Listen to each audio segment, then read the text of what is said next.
The battle for Middle-earth is about to begin.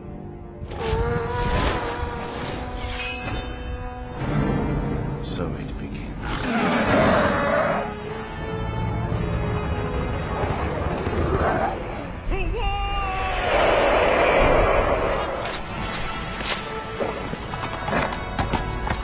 Send these foul beasts into the abyss!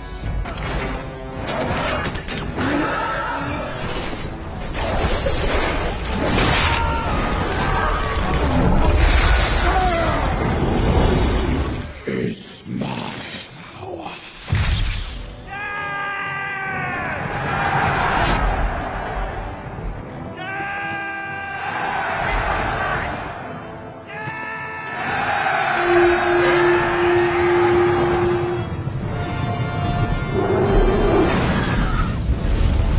The great battle of our time. Welcome to the Zorpazorp Battle Games in Middle-earth livestream. In this series, we cast our gaze back in time to the roots of our beloved Middle-earth strategy battle game to explore the fortnightly magazine serial Battle Games in Middle-earth. Each episode, we will delve into a single issue, poring over a treasure trove of retro gaming, following in-depth painting guides, terrain tutorials, and some crazy battle reports, all with a modern twist so you guys can enjoy them in your games at home. With each installment, we'll also focus on a release of models that accompanied the magazine, following their journey from painting bench to tabletop, and then at the end of every live stream, they'll be randomly assigned to one of our loyal Patreons to continue their days of gaming abroad, spreading the gospel of Zorpazorp. So, in the immortal words of the magazine itself, let battle commence.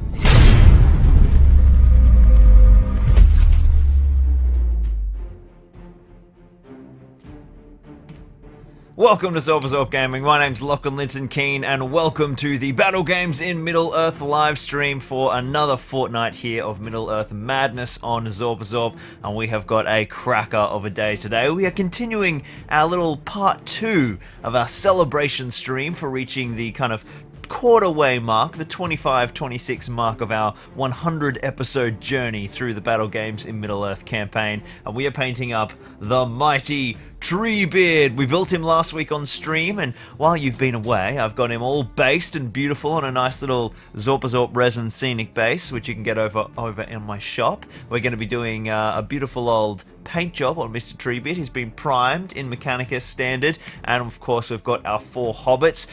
We've got, I think, basically what we've shaped up is we're going for a 3-parter now. So we built him last stream, and we're going to go to town painting him today, and I think that's going to take a little longer than I'd initially planned because it's such a gorgeous model, and I'm going to try and do Merry and Pippin as well. And then I've got some pretty special sexy basing stuff, all the leaves and lichen and all that I really want to experiment with. And then, as decided by you guys in the last stream, we're going to have a little mini TREEBEARD campaign. I think we're going to play 2 scenarios, but I'm going to put it up to you guys and my Patreons. They're going to get to vote in some polls over in our Discord. And I think what we're going to do is we're going to do a really classic scenario of, TREEBEARD assaulting Isengard, and then, stomping on some orcs and things, which is going to be good. But then I think we might just do TREEBEARD hunting for the Entwives, and have a little special scenario with TREEBEARD off in the eastern lands fighting, I don't know, Easterlings or orcs or something, trying to find his way back to his beloved Entwife Fimbrithil. So we'll have to get creative at some point today and have a talk about some scenario ideas, and then all of my Patreons are going to get to have the final say over in our Discord and vote on their favorite configuration for TREEBEARD's Hunt for the Entwives narrative scenario. So it's going to be pretty fun. But today we are painting him, and we are going contrast mad. This is a gorgeous model full of lots of detail, and we're going to be putting contrast all over him. So that if you want to paint your TREEBEARD really quickly, this will be a nice thing to follow along with. It's completely original. I've spent so much time developing this scheme, scientific research, whole teams of people behind me, and also watching the Warhammer TV How to Paint TREEBEARD video. So it's gonna be something like you've never seen before. But I think it's a great method that Peachy's got, and it's going to be really quick and easy, but still look awesome. And this kind of model's please cover me in contrast. It's just like begging for it. So I think it's going to be absolutely awesome. Welcome to everyone who's joining us in the chat. Oh, we've got a whole host of people tuning in already. Good morning to everyone, or good evening. I know it's with the time shift we've had with, you know, our daylight savings has changed, and the European continental daylight time has shifted as well. So now you're joining me something like 2 hours later, which sucks. And I used to do this stream at 7 a.m. just to make it a bit earlier for you guys, and I just can't do it anymore, people. It was murdering me getting up at 5 to prepare for the stream. So, you know, but the good thing is I'm doing some shorter streams now, so you're not missing out on too much. And the battle reports for next week, they're going to be like right at the start. So I know a lot of you international, European and UK viewers get bummed out because the battle reports, and after 2 or 3 hours of painting and rambling, end up being at like 2 a.m. your time. So we're going to have a nice beautiful battle report, nice and up the front of next episode for you. Let's have a look at where everyone is tuning in. Yes, see, Michael says, good night from the Netherlands, Lockie. Why are you so late today? For that very reason, for Michael. There we go. I must have been sensing your comment there. Let's scroll up to the top. Oh, man, so many people joining us. Tommy Macklin! Hey, dude, I'm so excited to see the next installment of the Fantasy Fellowship campaign. Just going to flip this screen down so I stop looking at myself instead of the lens. Ryan says he's changed his man nappy for the occasion. Divine Sharika says hello, Middle-earth fans, hello. Daystro the Dexterous is in nice and early. Excellent work, Daystro. Houstonian greetings to you. We've got Sammy Cynthia. Yes, no more missing stuff for you, Sammy. We've got Lukey McDonaldson, Lord of the Emojis, joining us in. I advised the viewers that I was running a little late as I was having an Agrax Earthshade, which is a specific code that was developed around Stream 16. And there are a few responses to that, which I probably won't read out on YouTube. T-Titan says, I have a quick gameplay question for you all. Straight into the nitty-gritty, says T-Titans. Can Easterlings gain the shield bonus to defense and not suffer the -1 dual roll for having a shield and a pike? If not, why do all the models have shields? Yes, absolutely they can. It's part of their Glimmering Horde special rule that they can have a shield and a pike with no penalty. So they've got the defense 6 and they've got the pikes, and because of Phalanx they can do the big, sexy stacking of pikes, and more than one model can back away so they're not trapping themselves. It's quite a cool little rule for them, and it's very exciting to see where Eastlings are going to go when they get their inevitable supplement.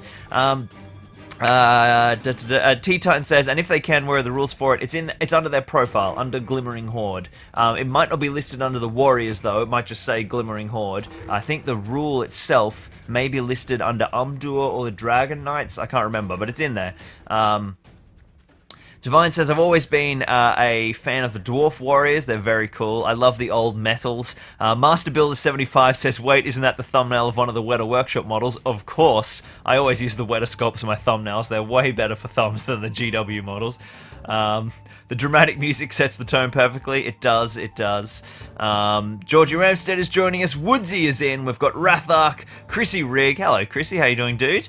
We've got Dale Groves. Michael is joining us from the Netherlands. Skeeth Studios from... come over from a Top Table Gaming stream. I didn't see Steve was streaming. Hello to Steve if you're on. And my stream chat refreshed. Back to the top, back to the top. We've got Harry Bates. Hello, dude.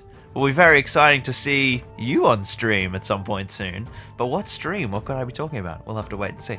Matty Dishta says, is popping in to say hello. Wish I could stick around. Wish you could stick around too, Matty. But I know it's so late over there for you.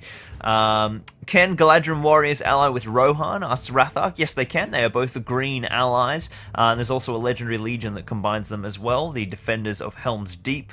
Matty Weller says, greetings for Florida. Absolutely stoked for Fangorn. I'm stoked too. But... I don't know what to do, because my Fangorn dice are currently sitting up at Games Workshop in Brisbane, and I can't drive up there at the moment because it's too far from Larissa, who could have a baby at any minute. So my dice are at GW, and we were supposed to be having an event that got cancelled because of another COVID spike, and so I sent my dice there because I was like, I'll save the $8.95 on postage, and I'll be efficient, and I'll send it to Games Workshop, and then I didn't get there. So now I'm not going to have my Fangorn dice for the stream. I'm so bummed out. I don't know. I'll have to work out how to work that out. Harry says, blue pajamas today. It isn't Origin, is it? Dirty Victorian changing sides. Yes, I am in blue pajamas, which is just a t-shirt, so you don't even know that these are pajamas unless I admit it to you. Juan is joining us. He says good night. I wonder if that means he's leaving because it's so late. Tommy Marshall is upset with the change of times. It's fair. It's fair. Scotty McDonald is watching from the UK, Great Britain. We've got another question here. Rohan and... Oh no, they're answering the question I've already answered. Good work, T-Titans. Helping everyone in the chat there. Dan is joining us from Ireland. Jack from the UK. The Vanisher from Switzerland. Hey, cool. I don't think we have many Switzerland viewers. That's pretty exciting. Harry says, 8 a.m. is way better, you plum. Think of my sleep. Yeah, well, 8 a.m. is better for the Australian viewers, so I can just say I'm doing it for them. Sammy Cynthia says, shorter streams. Asterix flashback to the 6-hour Moria stream going till 4 in the morning. Yeah, that was a big stream, wasn't it? Chrissy Reeks got a suggestion for the Entwives mission we will play next fortnight. Use the mission where you have to roll a 6 under a token. Oh, that's so cool. So that's Heirlooms of Ages Past, like digging up the relic. And TREEBEARD is infantry as well. Daylight Saving Time, says KS. Sounds like orc mischief to me. I can't do a particularly good TREEBEARD. Unfortunately, my skills end with Smeagol. Tommy Murphy says, will there be any more battle companies? Yeah, certainly. The reason battle companies and in general battle reports are less often is because of COVID. So battle companies had, we had like a big season 2 planned. And I won't ramble too much on all this channel specific stuff. I did it last week and I know it's not everyone's cup of tea. But basically I had a bit of a...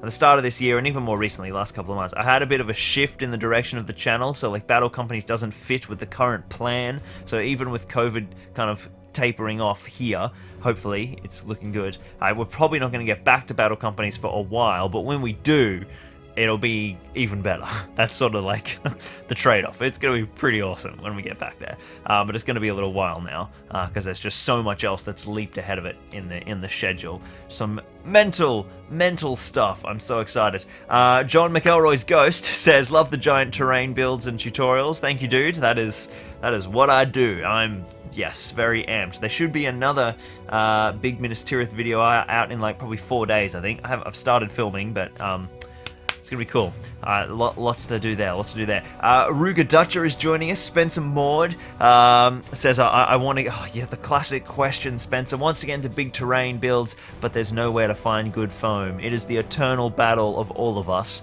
Even here, my hardware store used to stock an amazing brand, and they've recently changed the brand because of supply problems, and the new brand is terrible. They've been sort of going back and forth between good and bad brand for like a year and a half. So when I found like a big stack of the good brand, I literally spent like $1,000 on foam, and now the whole roof of my storage unit is like 50 foam sheets. Just because obviously I have the ability to do that because this is my job and I use the foam, for work. Obviously not everyone's in a capacity where they can free up some company funds to spend $1,000 on foam. So all hail the Patreons keeping me supplied with quality foam. But yeah, it's painful. It's really painful. T-Titan says, thanks Lockie, found it under the Phalanx rule. Awesome, yeah, Glimmering Hide might be the cavalry shield wall bit actually, Glimmering Horde. But yeah, it's in one of those rules.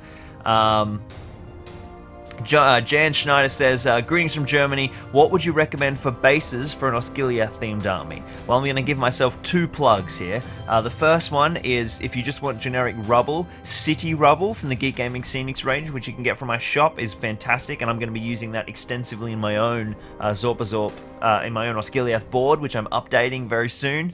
And then I'm also bringing out a new range of resin bases, which is like a ruined city, which is going to have some really beautiful brickwork. My sculptor's making them at the moment. They look amazing. And we're sort of setting it up so they're perfect for like Osgiliath and Dale, in case there's a supplement coming out for War in the North sort of stuff. So like the, Dale and the Iron Hills and Easterlings and stuff, or Erebor Reclaimed, whatever they are. So I would say those 2 options are pretty good. Obviously, if you get the resin bases, you got to pin all your models because they're not slotters. Otherwise, a bit of base ready mixture, City Rubble is awesome. Or you could use both, which could be very exciting. Firelord is excited for Treebeard. Lord Gargoyle, this series has been getting me back into Lord of the Rings after many years. That's awesome, dude. Fantastic. Skeeth says, oh, Steve was painting Cursed City. Yes, I took my Curve City over to my mate's place last night, and then we played Blood Rage instead, which I was so happy about because Blood Rage is so awesome. I love that game so much. Jackson's younger brother absolutely murdered us on the final turn. It was brutal. He just like came back from behind and put on like 100 points. Such a good game. Anybody play Blood Rage? It's a board game. It's by a German company, I think, or a Norwegian company maybe. Eric, the dude, the designer's name is. That's all I can remember. Top Table Steve, hey dude, popped in to say hi, can't stay. I know, it's so late, it's so late. Chrissy McLean's joining in from Brizzy. Nathan T says, wait, this isn't Battle Streams. Hang on, let me scroll back up. I've just lost you. Nath, where did you go? Where did you go? Nathan T says, wait, this isn't Battle Streams. The world must be upside down. Is the UK still on the top? No, it is not my spin-off. It's the world is upside down. You're in Australia now. Daniel Mackay says hi. Sammy Syntha waiting until Lockie interrupts the stream to deliver baby. It's not unlikely. What is unlikely, or no, it's what will be very interesting is whether or not there is another stream in 2 weeks. Obviously, when I have a baby, I'm going to disappear off YouTube for a month. I think I'll try and have something ready to upload, but I won't be streaming for a month. So there'll be, 2 live streams that might get missed. Maybe only 1, depending on how tight I make that month.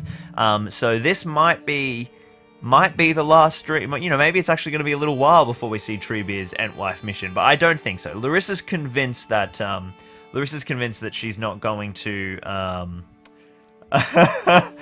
Good one, Harry. Larissa's convinced that she's going overdue and that we've got like another 3 weeks, but I'm terrified that the next baby's going to come on my birthday, which is on Tuesday, because Hazel came on Larissa's birthday, so I'm all like, man your battle stations, people, baby's imminent. But we'll see. Michael says that the Fangorn dice are gorgeous. I'm so excited. Nat1 videos, hello dude, tuning in from London. Odie, nearly missed this adding tufts to my Rohan Great Hall, and what a great haul it is, Odie. Love that board. I cannot wait to see your new gaming shed get finished and then like all the Rohan terrain set up. It's gonna look so good. I'm very excited. Make sure you guys jump on the Zorpazorp Facebook community group. I think that's linked in the stream description. I hope so. And you can see everything that's happening there. We've got like a vibrant as community now. It's so good. And Odie is just always posting amazing Rohan and Dunland stuff. And his great haul is looking awesome. Lunatic says, when is Star Wars Legion coming back? The Part 4 battle report has been shifted to December currently. I might bring it forward if I get time, but it's going to be quite a while till the next Legion video. Unfortunately, basically every time I make one of those Legion battle reports, I just lose a lot of money because they take a long time to make, like a lot of man hours, and so I could be making different videos in place of that time. So one Legion video is worth about 8 normal videos on the channel. That's the difference. And I love the Legion videos so much, but they kill me because they just don't do well and they take so long. So I've sort of decided that for the time being, I'll have to do Legion videos less often until I reach such a size that even when I make a Legion video, it does enough that like it pays for itself and I'm not like actually negative money in terms of time versus, you know, the ad revenue that comes back for them. So sadly it will be a little while, but because it's going to be a little while, it means that when they come, they get to be extra special. So yeah, the next Star Wars Legion Part 4 of the Geonosis campaign is going to be huge. I'm talking, this is spoilers, but you stream boys and girls get all the spoilers, but don't tell any of the normal subscribers. And if you're watching this back, obviously you become part of that secret family. So there's going to be 3 AT-ATs, and each one of them is about 70 centimeters long. There are Hailfire droids. There are the big dwarf Spider Walker homing droids. Not dwarf, just Spider Walker. They're like massive. It will be on a 6x8 board, and there will be something like 3,000 points aside of clones and droids. It is going to be... Oh, there's Lat gunships as well. There's Vulture droids. Oh man, it's going to be amazing. But it's ages away, unfortunately. Divine says, I'm here from the far lands of Middle-earth, a weary traveller from Zimbabwe. Oh, cool. Awesome. Thank you for joining us in... Wow, that must be our first Zimbabwe stream person. Harry's pulling punches here. He says, your impression skills end with Smeagol, mate. They don't even start with Smeagol. Well, that's not very nice. Your skills end with breaking mods of stairs. Well, that's true. Nathan Adams says, "Amen, as it's going." Titus Stevens is joining us. Hey, Titus, how you doing? Rathak says, "What book has the Hobbit rules?" That would be Armies of the Hobbit for most of those armies. Although I imagine as we start getting supplements, maybe some of those too. Daniel Mackay says, "Really enjoyed the last stream, though I missed it, but played a bacon, built my tree bears, my tree beard at the same time. Worked out most excellent." That's awesome. Well, now you'll be able to watch this one as you paint. Who's working on Treebeard today? Who's painting? Let me know, guys. All right, I'll whiz through the last of this chat so we can get into painting him, because I know I've got some layers that need to go down. Tom says, "Not been on one of these in a month, been busy with mega wedding planning." Congratulations, dude. You light the beacons of joy with all your camaraderie in crap COVID times. That's awesome. Thank you, my dude. Just Richard says, "Purchased Gandalf and Saruman yesterday. I was looking for the paints for them and saw the YouTube notification." Hell yeah. Well, welcome to your stream for the first time. We've got another question here. We've got Comaruan says, "When Heldir arrives at Helm's Deep and after meeting Theoden, Aragorn hugs Heldir. Do you think Theoden secretly wanted in for a group hug?" I think so. I think he felt very left out. He was like, "Well, where's my little elven princeling to give me a hug?" Josh says, "Hey from the UK, been smashing painting for all 4 factions of Legion. Wondering if I should build a Lothorian elf army." Oh man, and then a follow-up. "What's your favorite army in all of SPG?" I have to say Rohan, I think. But there's so many. So many. Jack says, "Are there any turns to return some of my resin terrain to the online store?" Eventually, probably. Yeah, I've got my first staff member, guys. It's just a contractor who's a good mate of mine called Dan, and he casts all of the resin stuff for me now, so that I can just make videos and not have to spend time casting resin. So all the resin bases, Dan just casts for me, and then I just pay him by the hour. And so I make a bit less money on those bases, but it means that they can always be in stock for you guys instead of being made to order, and it's not holding up me making videos. So I think that's a good trade-off. But yeah, so eventually, now I've got Dan, I'll probably be able to start making more resin terrain again, and then just get Dan to deal with it, because that's basically why I axed it. I was like, the amount of like growth that gets for the business, for the shop, I'd rather just make videos and make more stuff for you guys. Alright, that is basically everyone caught up for now. I know I've missed a few of you, but I will come back, because it is time to swing this camera around and get over to the desk, because the first thing we're going to do is just put down a massive contrast layer all over Treebeard, and that's going to need to dry. So, it is time to have the holding screen in vMix ready to switch to. Oh, look, there it is. Alright, I'll be back in... I reckon I can do it in 30 seconds again. Okay, everyone ready? Get ready to count. 30 seconds. I'm gonna do it. I'm gonna be back. 3, 2, 1, go.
I'm back.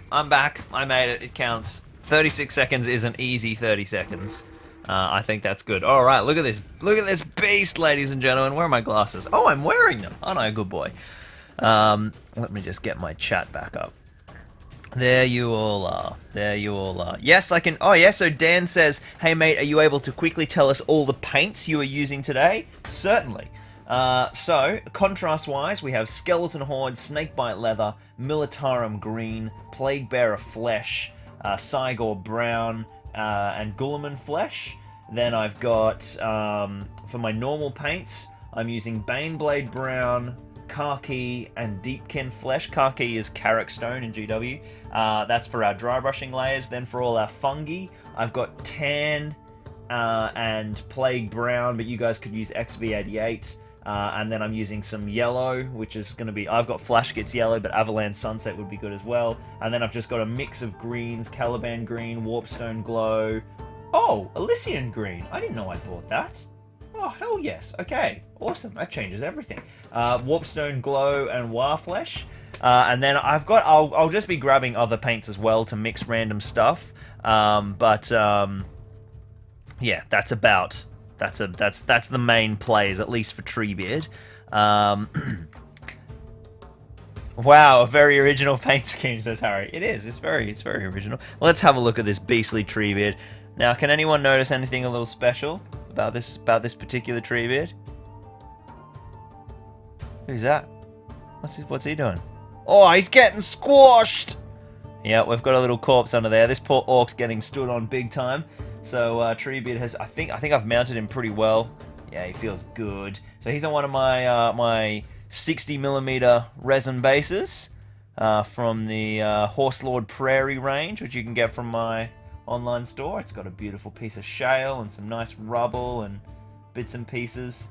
And then we've got a delicious dead orc on there. And the first thing we're going to do is just dive in and cover the entire model with skeleton horde. But yeah, I'm not going to use my small brush. That will be a nightmare. Where's my big brush?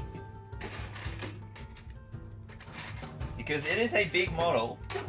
Yeah, I'm just going to grab my big brush from my drawers. Otherwise, we're going to be here all day.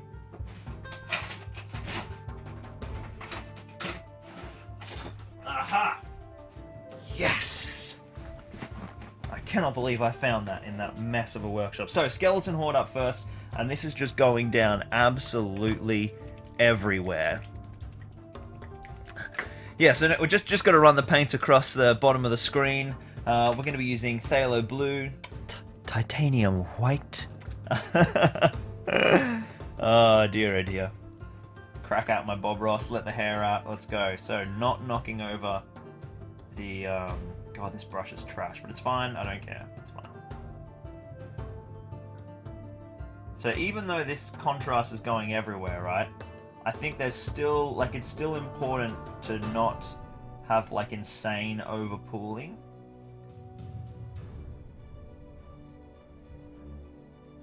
So I'm going to get this all around. I'm going to use the big brush for, like, a first pass, but I'll probably have, like, an active little brush that is going to sort of get in and get all those under areas. Oh man, this is tricksy. You guys probably can't see that well. I think I need to reposition that light to kill some of those shadows. There you go, that should be a little better. Yeah, dude, all hail the massive brush.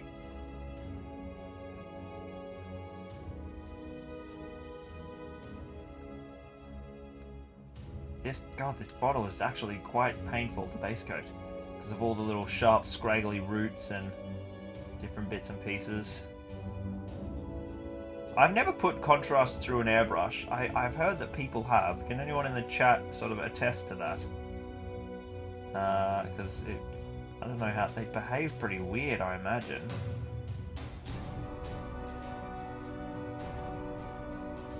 Alright, before we move sort of fully up into the groin, I'm going to grab my little brush and finish all of these kind of under grooves. It's important that we get these correct here at this stage. I missed a whole side.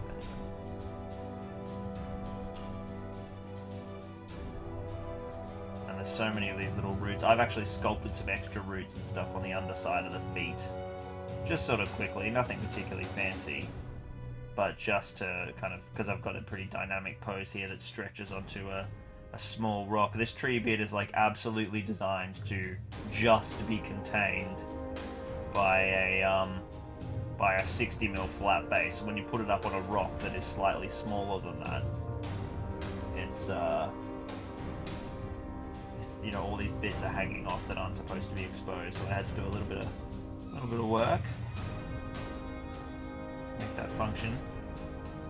So the reason I'm going back into these areas now is because you want to be, you know, I want all the contrast to look the same and blend. I don't want half of it to dry and make like seam lines. Like the dry layer of Skeleton Horde and the wet layer I'm putting down like wouldn't blend well. So it's important to get the entire one region of the model finished before you work on to the next. I'm already going to be in danger of that up the top of this section, so I need to be working quickly.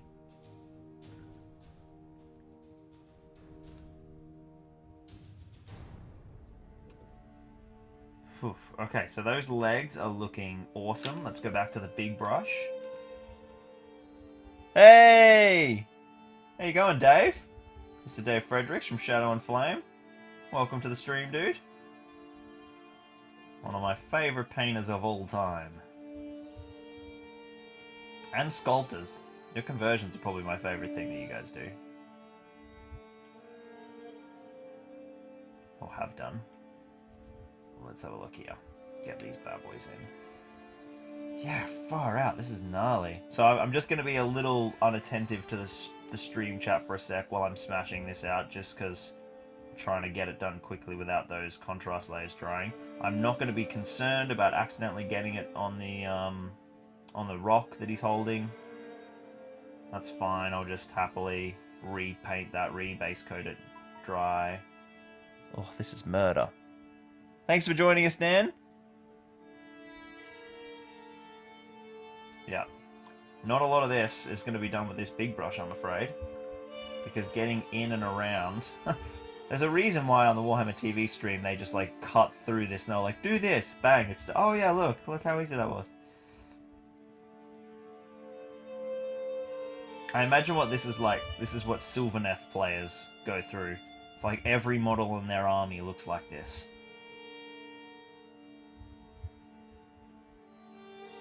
I wonder if Dave would probably know, having much experience painting with painting Ents over the years. The other Ents, like the old metal and I suppose old school Treebeard. Do you reckon that those guys had enough detail in them for this like kind of heavy contrast method that Warhammer TV have kind of brought out? I think the metal Treebeard would be fine, but the plastic Ent might be a little light on detail for... It feels like... I feel like there might be a lot of flat, barky surfaces. I can't really remember. Alright, in comes a smaller brush that allows me to get into all these grooves.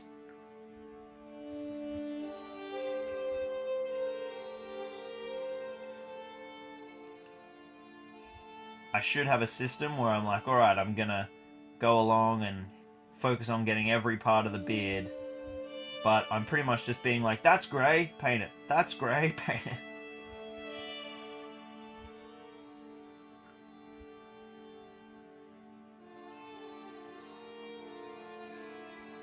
Oh, so much. So many angles on all of these, like, roots and stuff. This is going to be...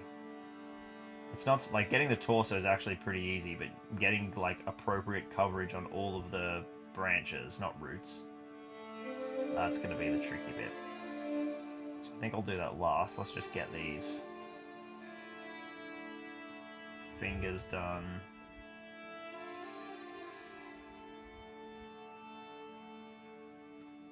And speedy painting, of course. Remember, we're only being worried about layers that are being worked on, and you know, like, I'm not going to care about the piece of stone because I can always clean that up in the next layer, so don't bother being neat where you don't have to be neat. That's one of the keys to painting fast. Only be neat when you need to be neat.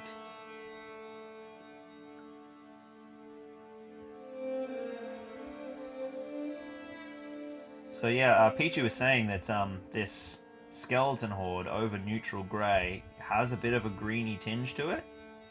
And I was like, oh, I'd be interested to see that, because I've only ever primed Skeleton Horde over... or maybe I have primed it over grey once before on Rohan houses, now I think about it. No, that was over Wraithbone.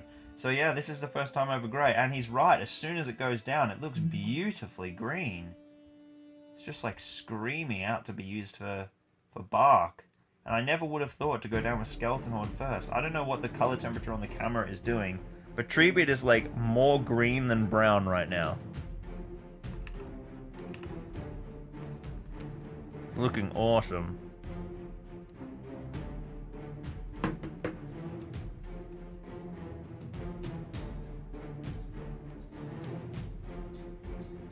Alright, let's get a little bit more on these. Yeah, this arm needs some work.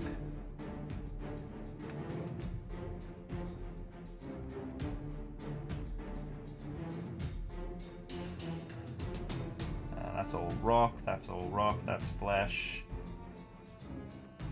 And the good thing is, like, look, if we do miss a little bit, it's not really a big deal, because, like, the next step after this is putting down, like, another 5 contrasts all over Treebeard. So it just means that, like, some of that is not going to have the Skeleton Horde underneath it, which means that the hue of that contrast is going to change slightly, which is great, because it's a tree. You don't want pure uniformity. So I'm actually probably not really super worried, especially, shouldn't be worried about having to get the leaves either, because they're all getting base coated. So, just as long as by the end I don't have any grey showing through, then we don't really care. I should make sure I do get the back of the beard, though, I think. Oh, that's a huge region that needs. Man, I used a lot of contrast paint on this model. And I've missed all the inside of his hand. That looks a little unexciting.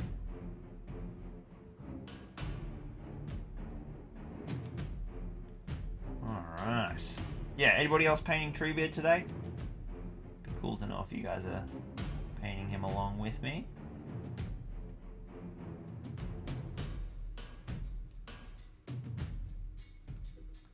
Alright, I think we're almost there. Make sure I got good coverage on the face, which I didn't do before because I was like, I'll wait till I have not too much paint on my brush. Dude, he looked like green. It's so green.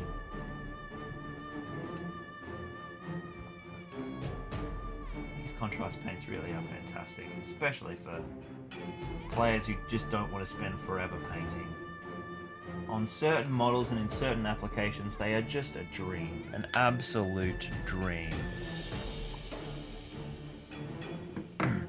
Divine says, this is awesome, bro. Take my money and give me that Treebeard. Well, remember, guys, you can win this Treebeard if you're one of the Patreons at the end of the next stream after Treebeard's quest to discover the Ent Wives. We will be giving this model away to one of our Patreons using the wonderful giveaway Wheel of Fortune. So if you like the Treebeard a lot, go and head over to Patreon. You might be the lucky winner. You got more chance of winning Treebeard than you do of winning the lottery, that's for sure. Much higher chance. Obviously, it's less of a life-changing event, but it's a very winnable competition. Very winnable. And we do this every live stream. Obviously, there hasn't been much of a giveaway because we've been building this guy, but this guy's a pretty special giveaway, so I think he's worth a couple of streams. I think we're there, guys. I'm just going to check on the underside of the feet. He's looking good. And it doesn't matter how much you pledge either on Patreon. Like, you have to pledge $5, I think, to get on the Discord. But the giveaways, everyone gets access to. No, even, like, I think the beginning pledge is $1 a month. And that'll score you access to the giveaways and all that kind of stuff. Oh, there's a little bit. Alright, I think we're done. I think I'm done. I think I'm letting go of Skeleton Horde. Now, I think I am going to fully let this layer dry. Oh, hang on. I have no paint water. Where's my water?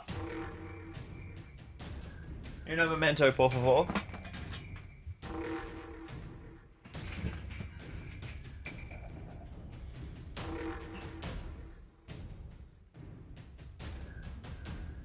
I'm back. Alright. So I'm going to let this paint layer dry. But in the Warhammer TV tutorial, Peachy's going on about letting all the contrasts dry in between them, and I just don't see any reason for it. I think it'd be quite fun to have contrasts blending and mixing, as long as they're primarily going down on a dry surface, and it's just like the edges of those layers bleeding together. I think that would be absolutely fine. So we're going to let this layer dry so that we get like just that solid foundation, and then we're going to do some cool contrast blending. So we're going to pop TREEBEARD over there for now, and I'll come back to the chat, and then we'll make a start on Merry and Pippin. We've got some cool things to do for Merry and Pippin. Z-Tow says, I just discovered this channel today. Binged basically all of the big terrain vids. That's awesome, dude. Welcome. Welcome to the channel.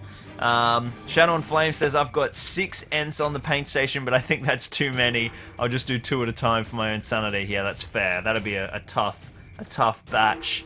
Daystro the Dexterous says, 116 watching. Don't forget the like and notification buttons. Yeah, dudes.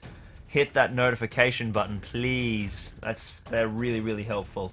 And it's not even like just to spam your notifications. Like that, honestly, there's not even a particularly huge return on that. It's more that YouTube rates your channel more highly if a greater percentage of your viewers have clicked the button. And if you have like a higher rating with the algorithm, you're more likely to get sort of well served by it. So that's why people bang on about it. It's not really that you get that much conversion, because most of the time people don't notice their notifications anyway. It's just YouTube kind of gives you more gold stars if you do have lots of your subscribers with the notifications enabled. So definitely hit that for me if you're near your phone or near your computer. That would be awesome. Thank you, Daystro, for mentioning it. Riley Allen from Brizzy has joined us. Hey Riley, how you doing, man?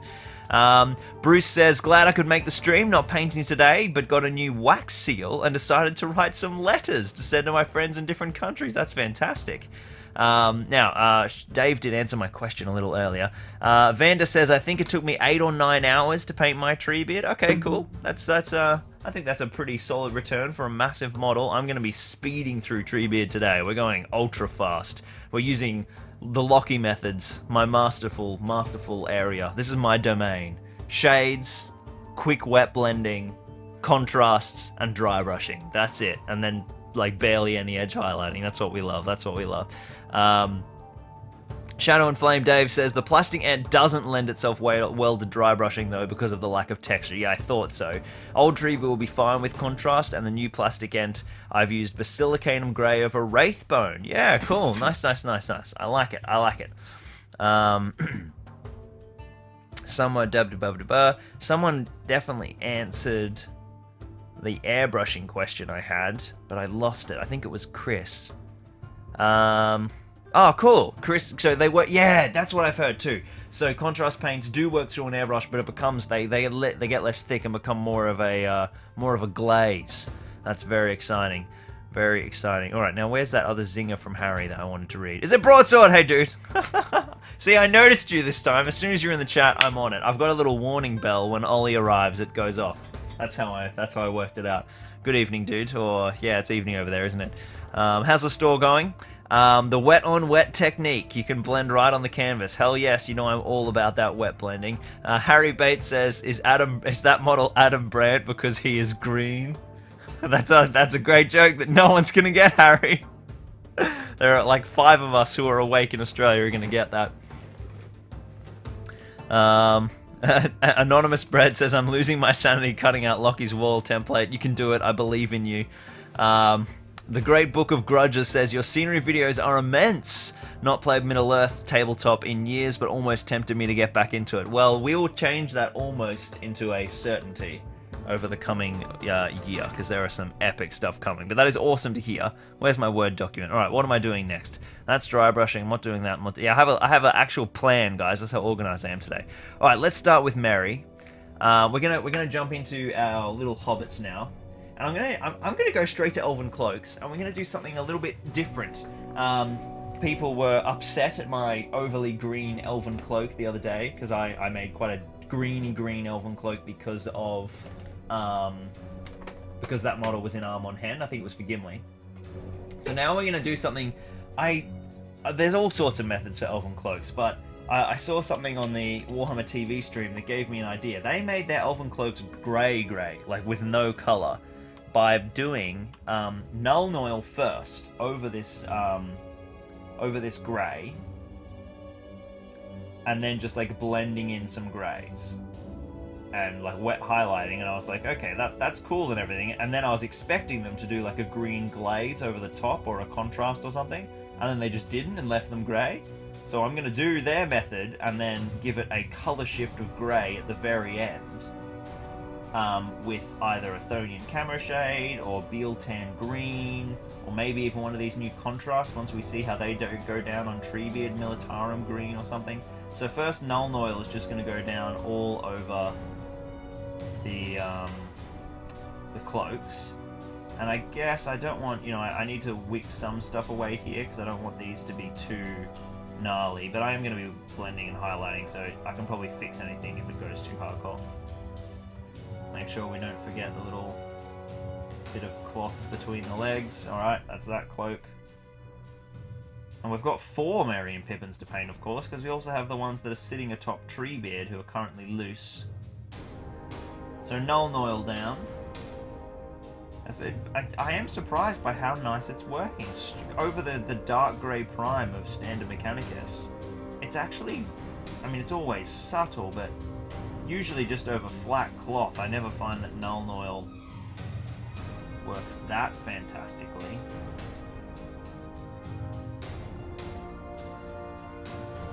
I'll use it on like my cool blue cloths and things. But no, it's starting pretty well. Bit more in there. I'm going to pick out the scarf as well. I'll do that the same colour as the cloth and then give it a different colour shift at the end. Yep, Pippin's looking good. Let's go... Where's my chat? There you are. Let's do... I don't know. Is this Merry or Pippin? I think this is Pippin again, up on Treebeard now. Get that Null Noil down. We're gonna have all these wet layers drying, but that's okay. Get them all drying at the same time.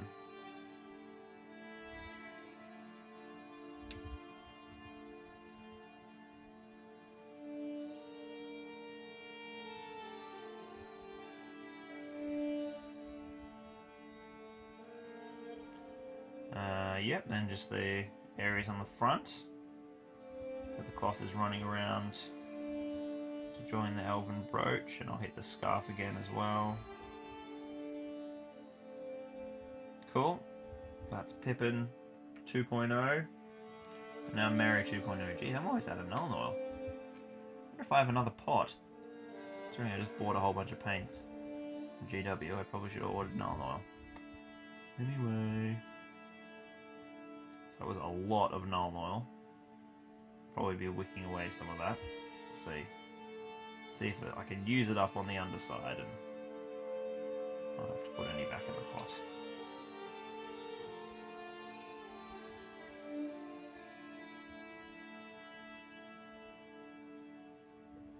Again, I'm not being overly careful with the Null Noil because it doesn't matter if it spills on the other layers because they're all going to be, you know, re-base coated, right? So only be neat where you have to be neat.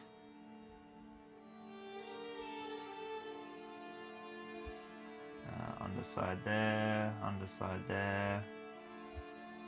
and across the front again. Awesome. All right, that's our 4 little cloaks done. I think I'm going to move this lamp again for you guys. That should be better. Alright, the contrast will still be drying on Mr. Treebeard. Be dry for some time, I think.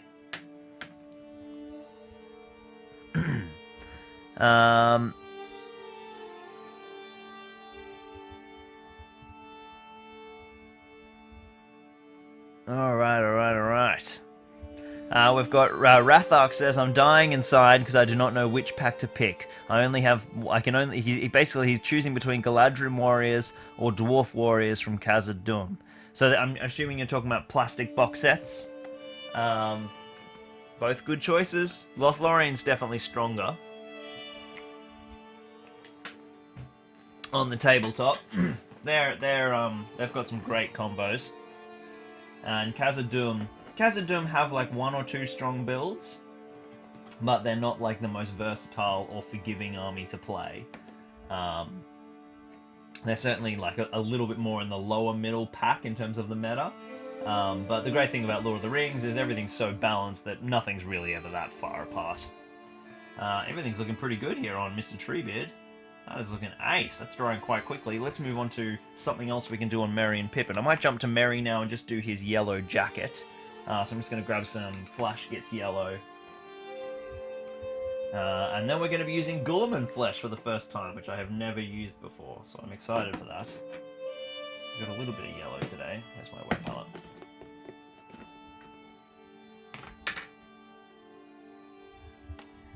Where's Merry? Here he is. Let's get a point on that brush. That might make our life a little easier.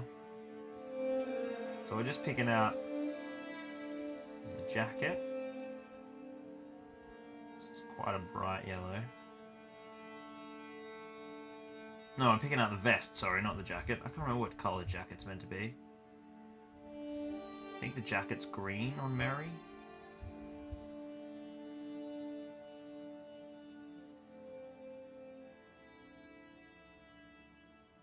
Probably being neat where I don't have to be neat here, but that's fine. Alright, a little bit of yellow there.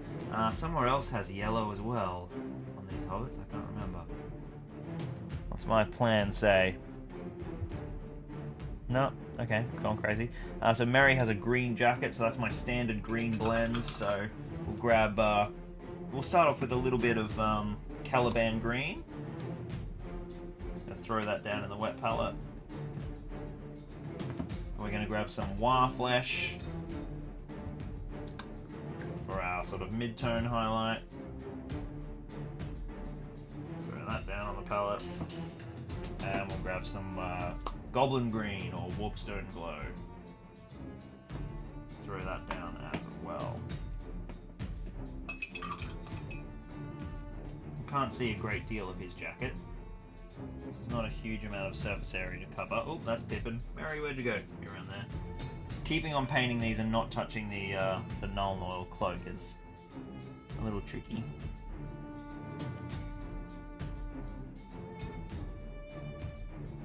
So I don't want to get this on the yellow, obviously, and I don't want to get it on the cloak.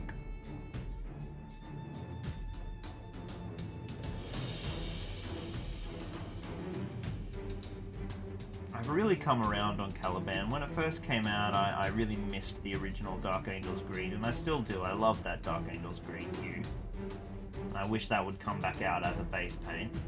It's nice that we've got the tones again in the contrast, but it's not the same. And, oh, I need to wick away some Null Oil here.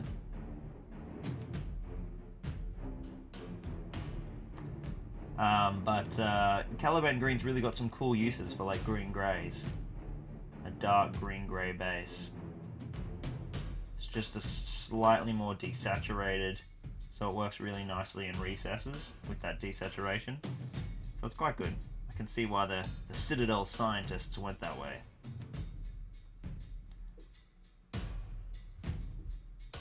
Alright, getting this Caliban nicely all over Mr. Merry's jacket.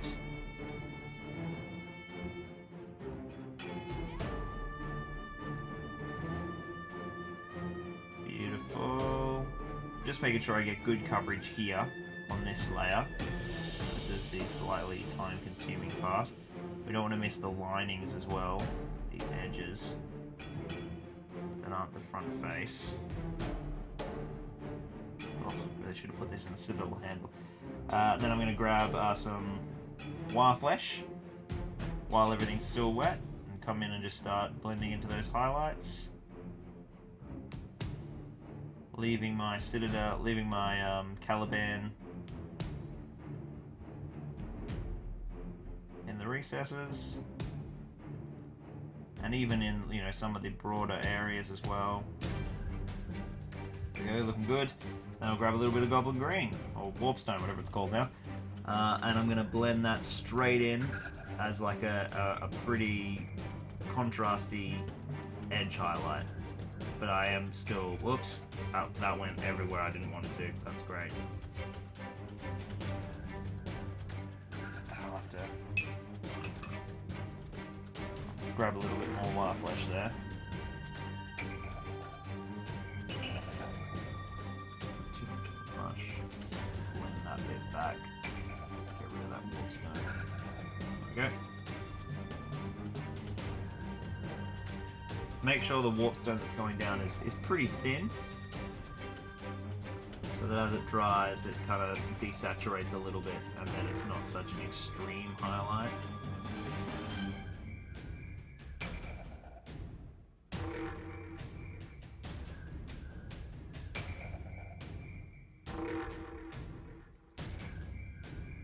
Still a bit too much paint on my brush. These extreme highlights. Yeah, see, this is better. See how it's going down now, and it's there, but it's thin.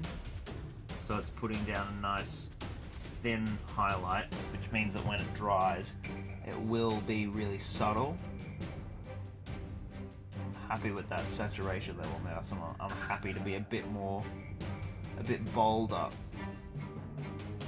with my highlights on gentle surfaces like the fabric.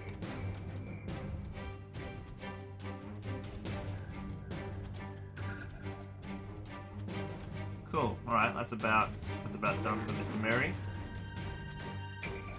That yellow looks like it's dried, so we can put the yellow wash down now.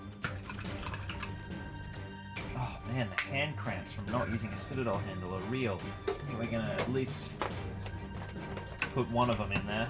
It's murdering me. Come here, Mary. You're being painted at the moment.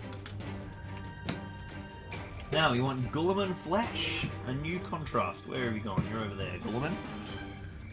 The old girly man flesh.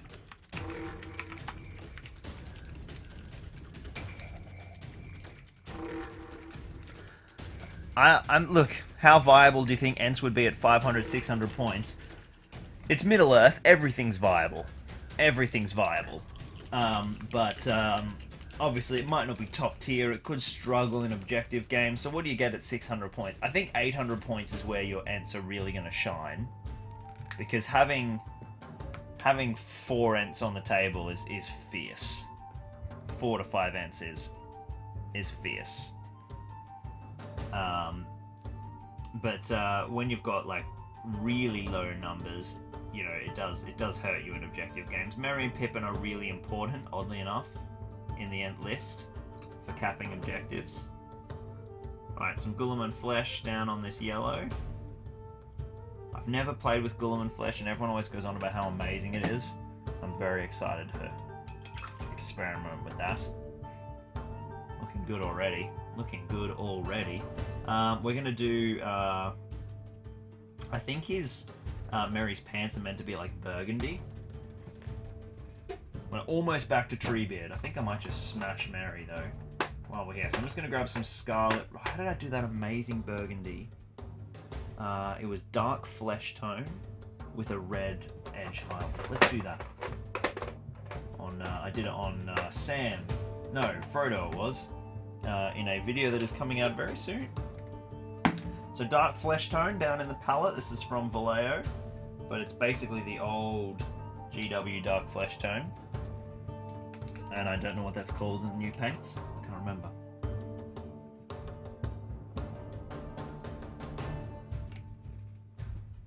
So dark flesh tone straight down over the Mechanicus standard grey. And this is what I'm talking about, Harry.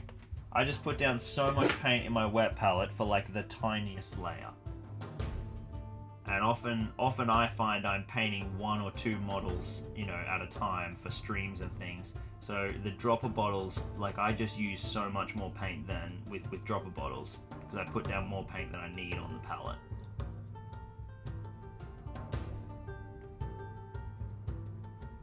So dark flesh tone is going down in a nice even layer, and because it's going down over the dark grey, even though this is sort of a layer, it is basey, but you get good coverage really easily. Is essentially my point. And then in classic Lockie style, we're just going to wet blend some colour in there. So I'm just going to grab a red. I think I'll go for a cool red, like the kind of red that wears sunglasses. Scarlet red. He looks like he wears sunglasses. And I'll see if I can do this on the screen for you guys.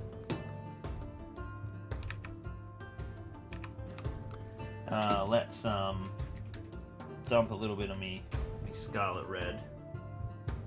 See? That's way more paint than I need. Way more paint than I need. And I'm just going to mix like a 50-50 of scarlet red and the dark flesh tone. Just to make a kind of reddy brown highlight. And then I'm going to go through and I'm going to wet blend all of that into all the raised sections. Make sure you get a really nice highlight on Mary's massive bulging crotch. That's really important. We really want to highlight that incredible detail and make it read.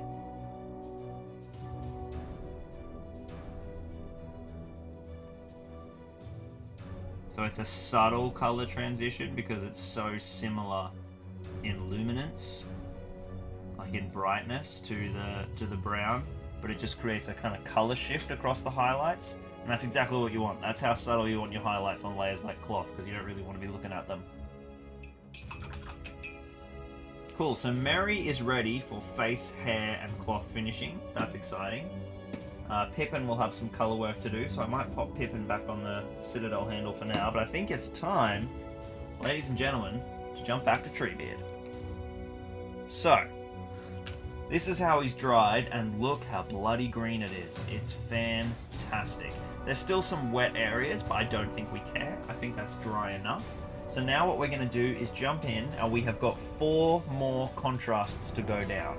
We have Cygor Brown, which is this really dark brown just for his joint. I think I may actually start with that, which is the opposite of what Warhammer Community did, but I just want that phase done so I know what it's going to look like. And then we're going to bring in 3 new contrasts.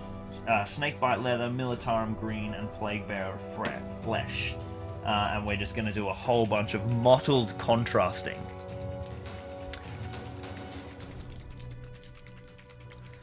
Yes, Chris, that's a really good point. I do know that, and I probably should do it more. Probably should do it more. Mark says, is there still time to get in the draw for Treebeard? Absolutely. So we'll be drawing him on the next stream. So, jump in on the... If you head over to Patreon and pledge $1, you'll be in the draw to win Treebeard, and we'll be drawing that next stream, which should be in 2 weeks, unless my baby comes early. Because there's no way that I'm basing him and doing the battle reports today. That was never going to happen. I soon realised when I started planning the scheme. Okay, so let's dive into Cygor Brown. I'm actually going to use my... I just shook the other contrast instead of Cygor Brown. Z-Tau says you're going to do more Edoras stuff. So I've got a big Edoras build planned. But eventually I will be moving to New Zealand, so I'm trying to, I don't know, I just don't want to, some builds I kind of want to do when I move over there, so that it's less that I have to put on the shipping container, and the Edoras build is not modular in any way. It's going to be like a very, very correct, I suppose, like screen accurate build. So it's not going to be particularly transportable, but we'll see. I may end up doing it before that. Alright, so I'm getting in with this Cygor Brown, and I'm going in on all the joints, and I'm already regretting how big this brush is.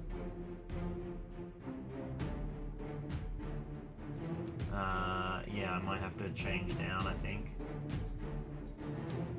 Because it's all this, we're getting like the under joints. Some of these are still wet with Skeleton Horde, which I'm not going to lie, I'm finding quite enjoyable, because it's sort of thinning the Cygor Brown just in parts. Yeah, I'm going to change brush.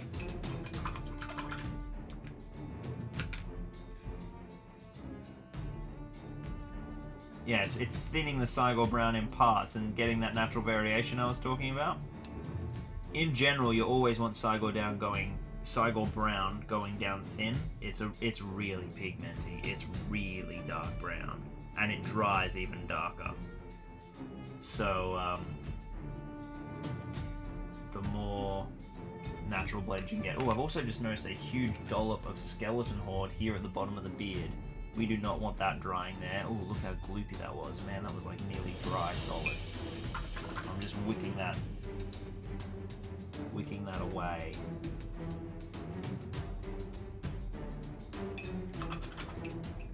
Back on task, Cygor Brown. But I absolutely want to get back to building Edoras stuff. It's like my favorite board build, you know. I love Edoras. I'm going to put a bit more Cygor brown in here. I don't want to go too heavy with it because it's these really big chunks of dark brown. But I also do like the kind of contrast it brings, like breaking up the different bark layers. Okay, this model is beautiful, but like interesting. An interesting painting experience. Getting your brush in everywhere is tricky.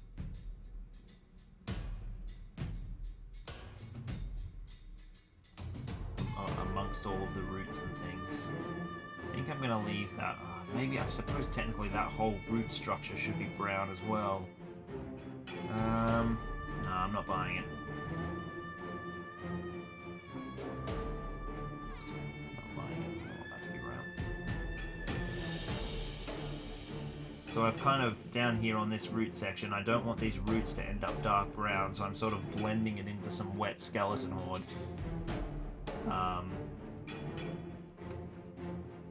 Just to like make a gradient between skeleton horde and the brown. Seems to be working alright. Alright, let's find some more.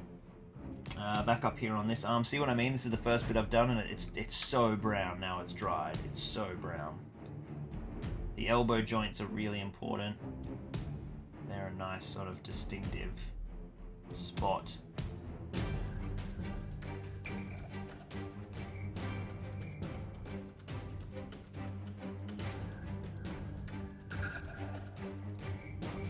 To get this sort of dark brown little exposed piece of under sinew. Actually, not many other spots for it. Maybe up in the shoulders. Put up just a little piece of it in here.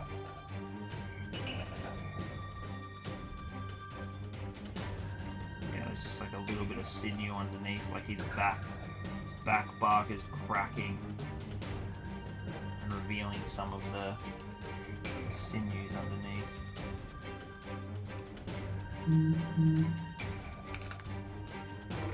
Oh man, this exposure is a bit much. It's weird how desaturated that's getting blown out on the stream. If you guys ever think like my camera's too bright or something, just yell out. Just yell out.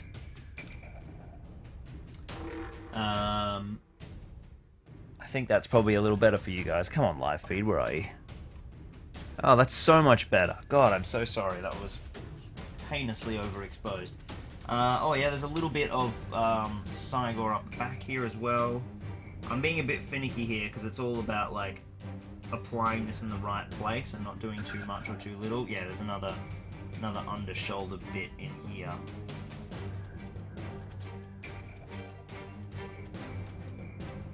Yeah, that's great. That's great. It's definitely creating some cool little details now. There's some here on the back of this leg. Oh, and this whole knee. Oh yeah, I've left off the knees.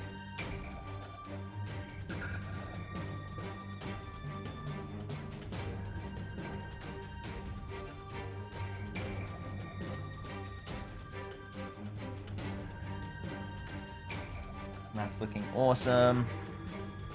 Jack says, why the move to New Zealand? We just love it. Yeah, Larissa and I absolutely love New Zealand. I want to live in Middle Earth, man. But it's a bit pricey over there. So we're going to save our pennies. Hopefully we'll move there soonish, but hoping within 5 years. That's the goal, but it might have to take longer. So it's a big move, and it's pretty pricey. At least where we want to go, unfortunately. We want to see mountains, Gandalf. Alright. We'll get a little bit more in this leg joint, and then I think we're pretty good. I think this is our last bit of Cygor.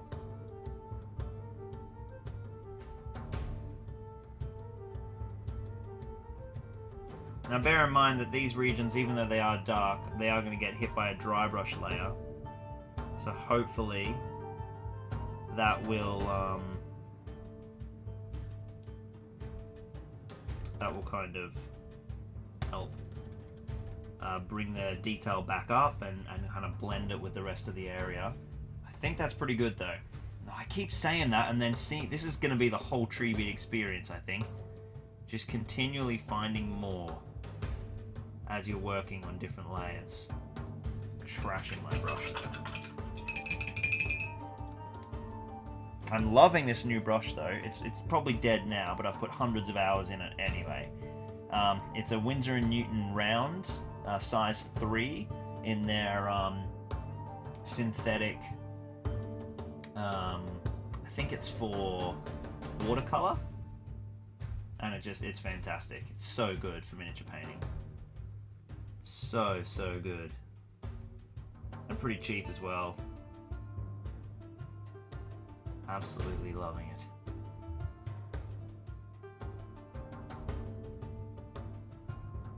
Alright, I think we're good. I think that's all the dark brown that we need. I'm looking at the other leg, I'm waiting for a bit to jump out at me. Nothing, I'm not doing anything. Yeah, so I'm pretty sure we're done. Damn it, there's more! It's these, where all these roots are pulling apart, there's like these beautiful recesses that are just begging for it. Okay, fantastic, I am calling it there. Splendidio. Now it's time to move on to like our big contrast layer. So away goes the detail brush.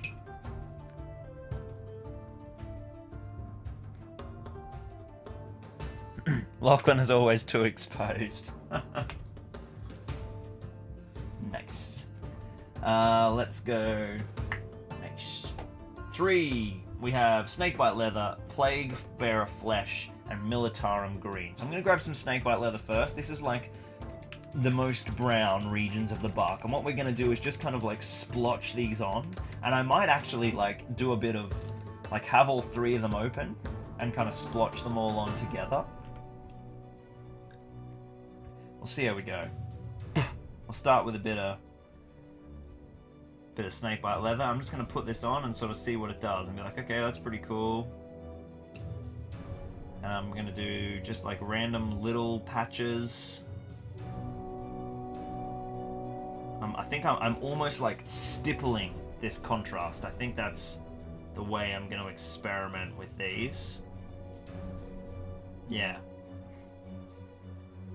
Don't know if this is going to look good, but this is the direction I'm going for.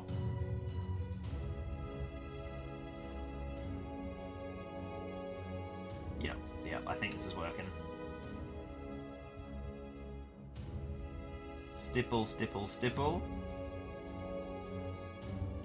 Because we just, like, we don't want uniformity. We don't even want, like, patches of uniformity. Like, there's a patch of brown bark, there's a patch of green bark.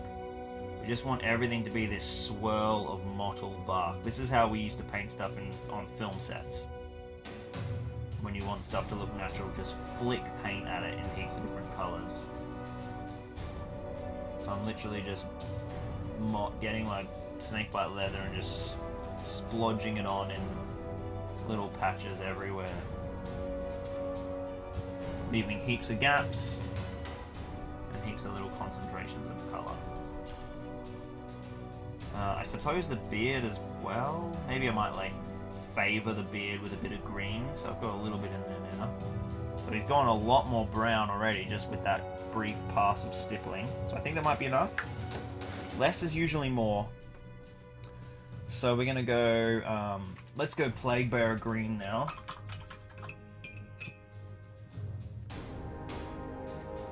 So all of these, just for context for you guys, all of these are gonna get dry brushed with browns. So these green tones are really important because you're building them up underneath almost like it's sap.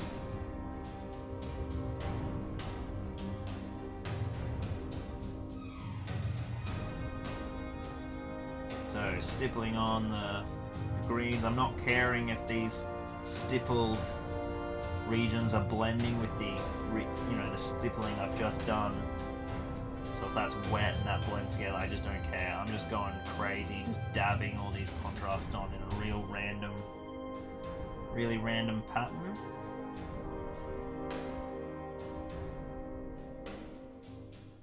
Some regions have more, some regions have less. The only thing I am avoiding actively is the dark brown spots. And I'm going to go pretty hard on the beard with these greens, I think. Build more of that moss into the green and the face.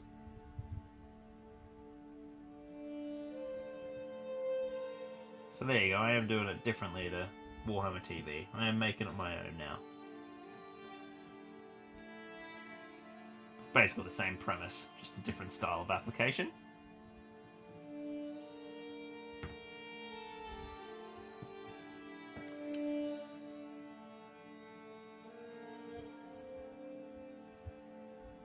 Gotta make sure that I don't neglect this stuff on the back because it's difficult to get to it, so you know, you sort of just ignore it. Especially as there are some regions in here that still have grey, and that we need to get rid of that. So might focus pretty heavily with some of this Plaguebearer flesh green. Oh, I've got Deathworld Forest and stuff too, those new Death Guard colours. So I could do a bit of sorry, I'm just thinking ahead to my leaf patterns. Hope all of that was on camera. Yeah, it should have been. There we go, that's looking pretty cool. Again, it's that less is more. Let's just go cool story, bro, and I can always open these pots back up. Spending $33 on 3 new contrasts just for crazy. Few stipples. Hey, Poppy Apple Tree, welcome, dude. Charlie says, what music is currently playing? I can't hear it, but it'll be part of my mix, which is from a composer called Kevin MacLeod.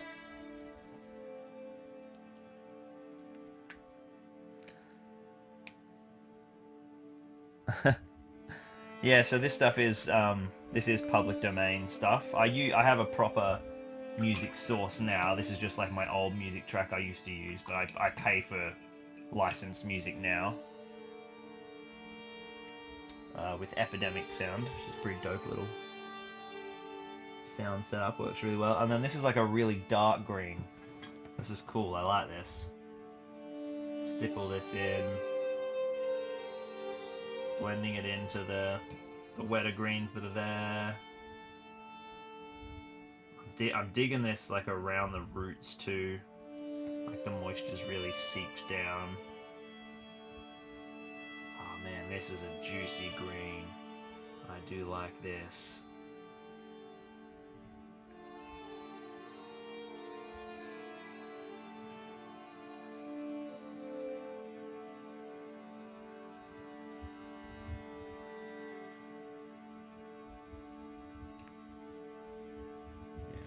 This is a nice little green.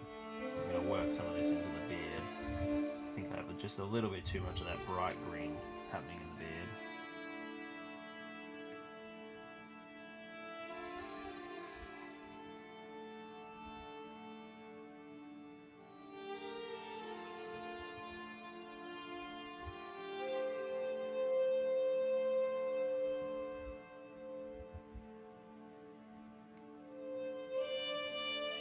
Boom, boom, boom.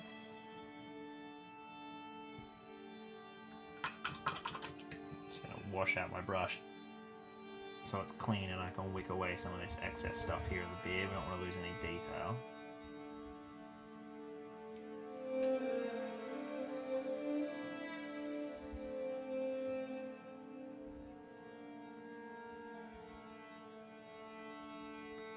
That's what I mean about all these like little grey sections. I just found like a whole region that is so underpainted. Heaps of grey showing through.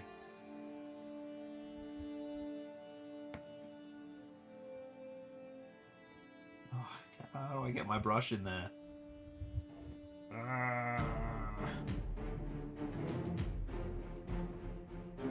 Jamming it in. Alright, that's looking pretty sweet. What are we thinking, guys? How do we like it? He's very green now. Perhaps I might bring back just a tiny bit of snakebite leather, just to create a little more mottle.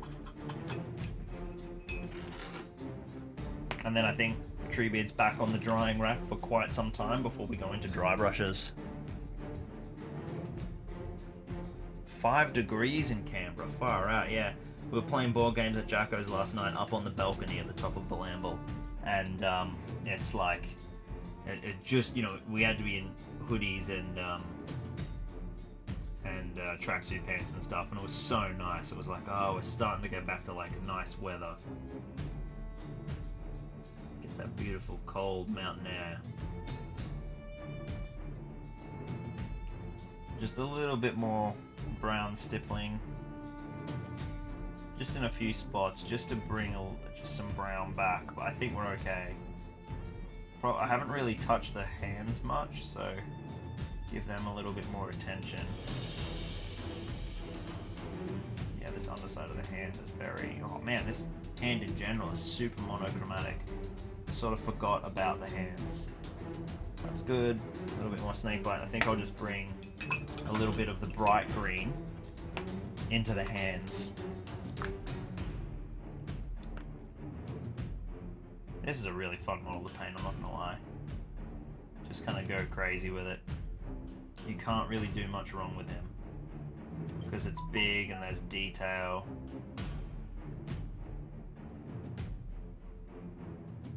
Beautiful. Now the hands have a little bit more life. That's great. Alright, that is the contrast done for Treebeard. Now, we will let that dry for a time. So we've got the dry brushing is next, and that's going to get over everything else. So, let's retire those contrasts. They'll be done for now. Oh no, they won't, because leaves. That's fine. They can stay there. So then we've got Merry and Pippin, which we're going to return to.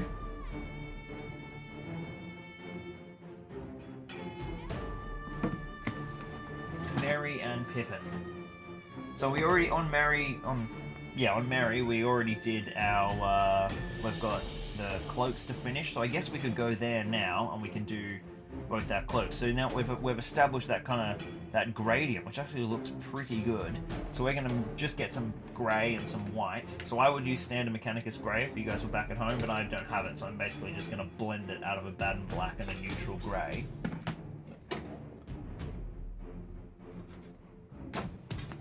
Let me find my paints. We need Stonewall Grey, that's my neutral grey I'm going to use, and then just Baden Black, wherever he's ended up. There he is. Oh. I think I might kneel for a bit. Oh, stretch out my back. Oh, that's good. That worked.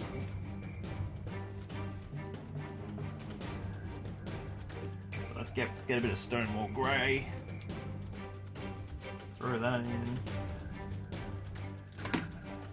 Knock over Merry in the process, and then grab some of that black.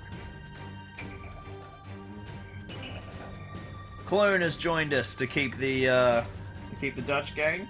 Thanks for watching, Davey. Lovely to see you in the chat, dude. I'll throw up some photos. Oh, actually, I guess he'll get done next stream once he's based. So I'll throw some photos up in a bit, in a couple of weeks when he's all done. Thank you for joining us, though. Lovely to have some real painters on the stream. So I've just basically dumped a bunch of grey and black in the thing, and I'm just going to mix up some neutral greys and do some blends, and what a surprise, I will be wet blending. I just want slightly lighter than the grey that I have down there, so about Mechanicus standard, because this has of course been washed. And I'm kind of like putting down, it's basically the same tone, but it's going to be wet. So I'm building the wet blending foundation layer just on the recesses, which is where we're going to do our highlights. And maybe like some of the midtones, depending on where they are.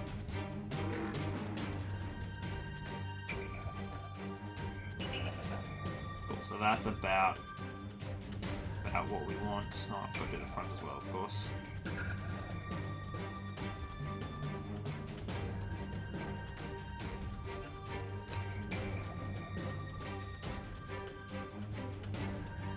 Cool. Now I'm going to get a lighter grey off the palette. Maybe. Yep, it's a bit lighter. I'm going to come in and just blend that straight over the top of that wet layer. Increasing that contrast and accenting those details.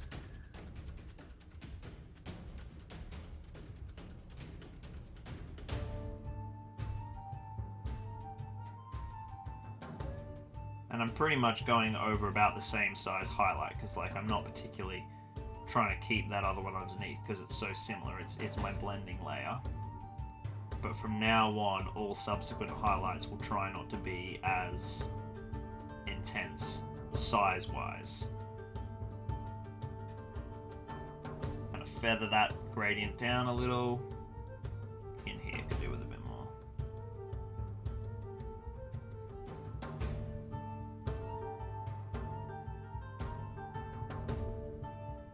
Cool, let's grab some more again. I think I need more light grey added in.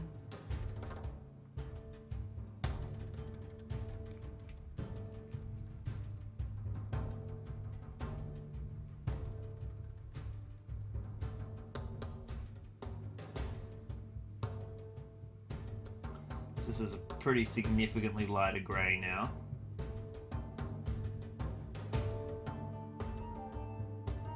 So my highlight is like a lot thinner.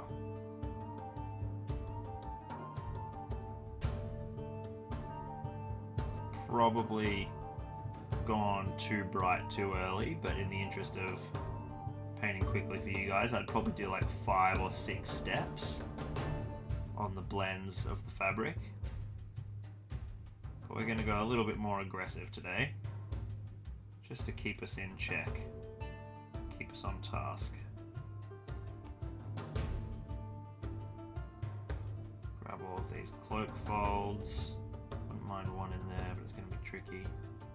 It's not the biggest raise. There we go, that'll do. Just a nice little line there.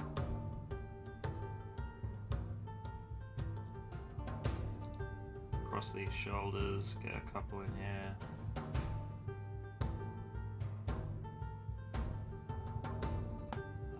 Across the top of this. I'm just conscious I have to do this 4 times. I don't really feel like it taking the whole stream, considering this is meant to be about TREEBEARD. Cool, so that is our kind of gradients and our highlights, which is working pretty nicely. And then, yeah, that final highlight's definitely too bright, but that's fine, whatever. Then we're going to make a choice, I think. So now we're going to turn it into a green Elven Cloak by just putting a wash on the top. Now I'm going to present you guys with some options, and I'm going to get you guys to decide. Because to be perfectly honest, I don't really know. So, the options we have are... well, actually, that's another option. Damn it. Finding more. They're not helping Lucky. We have Bealtan Green, Coelia Green Shade, Athonian Camo Shade, if I can find it. There it is. Athonian Camo Shade. And then, of course, we've got our new washes. Militarum Green and our new contrast. But I feel like it might be worth trying the shades, because obviously they're thinner. So it's going to be a bit more subtle. So, just so you guys have an idea of what those paints look like. Bealtan Green is like a classic rich jadey green. And I just can't do it. I want to compare them all side by side, but I can't risk having 3 shades open at once. Coelia Green Shade is almost blue. It's so dark green. It's like a real green blue. Which could be nice in the shadows, but it's probably between these two. And then Athonian Camo Shade is like... It's like Bealtan Green mixed with Agrax Earth Shade. It's like green with a bit of brown through it. So let me know. Let's narrow it down to Bealtan and Athonian. Or we could just do one of each, I suppose. I mean, you know, they don't have to be uniform. They could be standing in slightly different bits of tree. I think let's do that. We'll try Athonian Camo Shade first, and we'll whack that down over Mary, who we've just painted. Now, always shake the absolute devil out of Athonian Camo Shade. because it seems to settle a bit weirdly sometimes, which will work nicely on cloth, I think. So this is going to go down over all that blending we just put down. And you'll notice, of course, that as the shade goes down, it turns those grey highlights and tints them into like a subtle green, just like it tints all the black. So this is camo shade going down, so it's a kind of earthier green.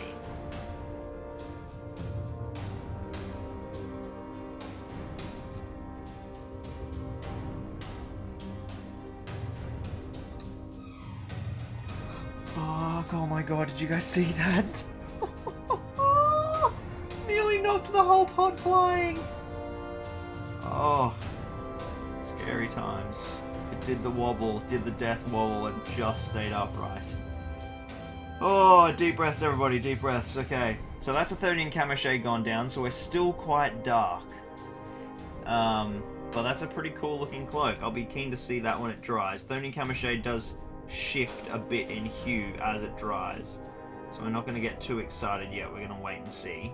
Let's quickly highlight up Merry's cloak. I'm going to swap. Oh, yes, Merry. So that was Pippin. Now we'll do Merry's. Now Merry's already got a bit of green in his outfit, right? So we want to make sure that we're keeping some sort of distance. Some difference, rather.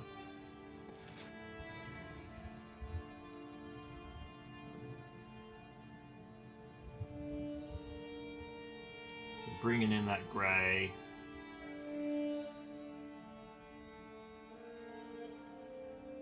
On the raised areas and the midtones. Especially the edges and the kind of humps of cloth.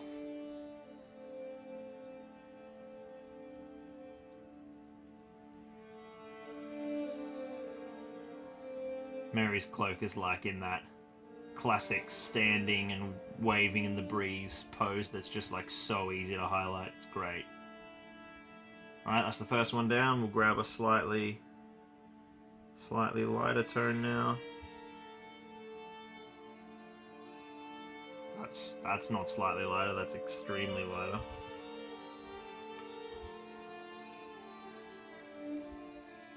That's so... wow.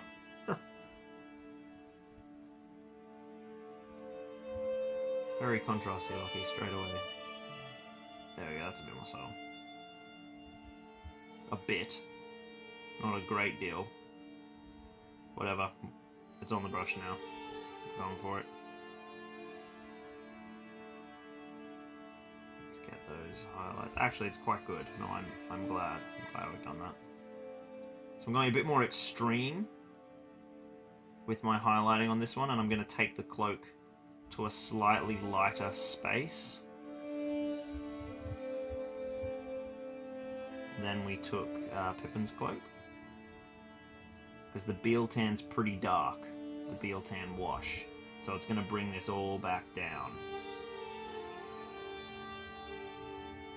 So I'm just, yeah, just trying to give it a bit of extra vibrancy now. Beautiful. Now we'll bring in an even lighter grey. This will get a bit extra. Ooh, that's too much.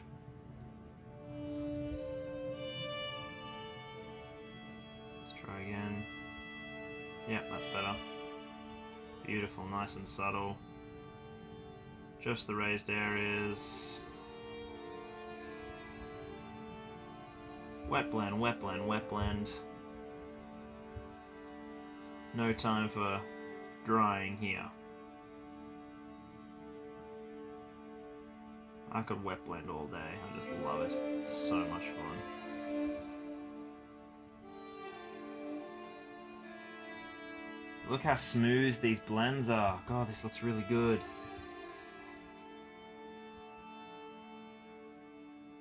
And now we'll go for that brighter grey I put down just before. as like the final kick.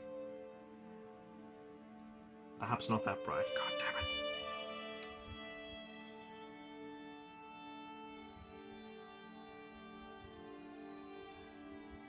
I'm just gonna thin this. It's that thing I was talking about before, where if you're putting down a thin highlight, it will be much more subtle when it dries.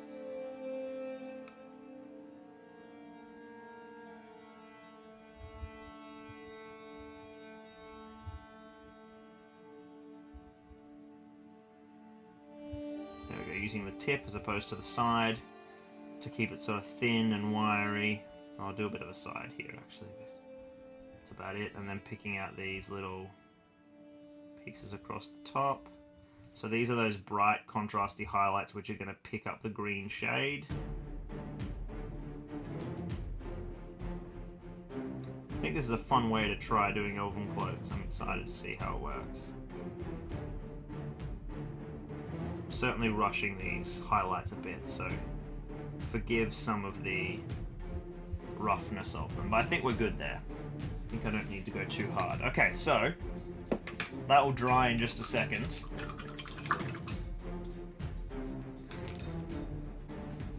Question for the chat, says Liam. Jackcade's got a shoot. Thank you for watching, my dude. Glad you tuned in to such the early hours of the morning.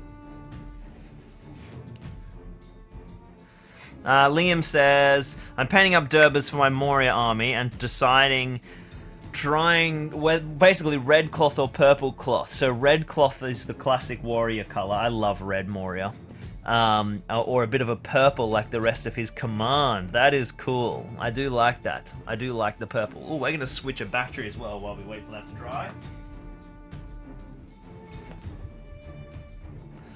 You guys can see all the excitingness of a black screen for 2 seconds.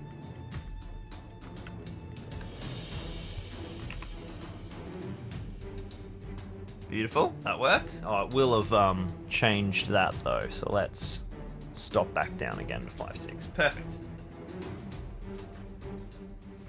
So up next we'll chuck down another shade on Mary's cloth and then we'll inspect Treebeard, who I think might be ready for dry brushing.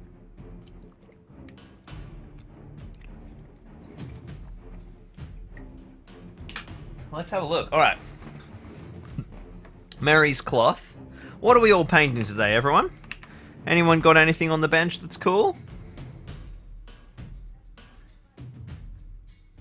Tom Marshall says, what's the oldest paint that everyone still has? I'm still using some like Azumine Blue and Griffin Sepia from like the 2008 sort of era. Some of the old washes, and I do have Goblin Green from 1996, which Damien O'Byrne sent me, which I still have, and is still working, a treat. Okay, this guy looks nice and dry. So we were doing Beal-Tan Green for this one, and then we can compare our two Elven Cloaks. See if this method of kind of building a luminance profile and then shading over the top works for us. Oh, just before I put brush down. Oh, muffin delivery. Thank you. Yummy, yummy. We'll put that on the keyboard where it's semi-clean. Thank you. Oh, that smells so good.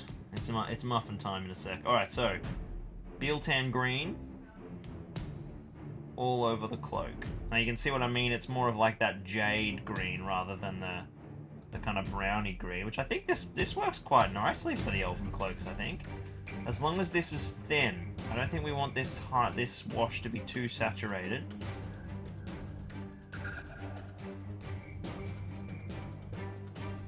Especially as we need it to look different to his green shirt. Oh, I just messed my brush up. Really nicely, that's great.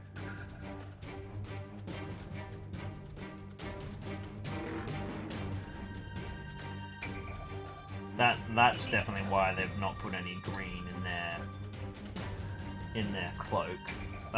Is to make that point of difference. So that's definitely enough green on there. And I think what I'm going to do is come back in with a wet brush and wick some of this away, just so that there's still that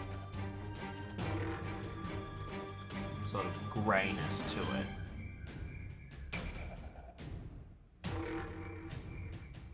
Cool, so let's have a look at how Athonian Camo Shade dried. Ah, see, this is what I'm talking about. This is exactly what I'm talking about. This happens all the time with my Athonian Camo Shade. See these little white spots where it dries? So I think what that is medium.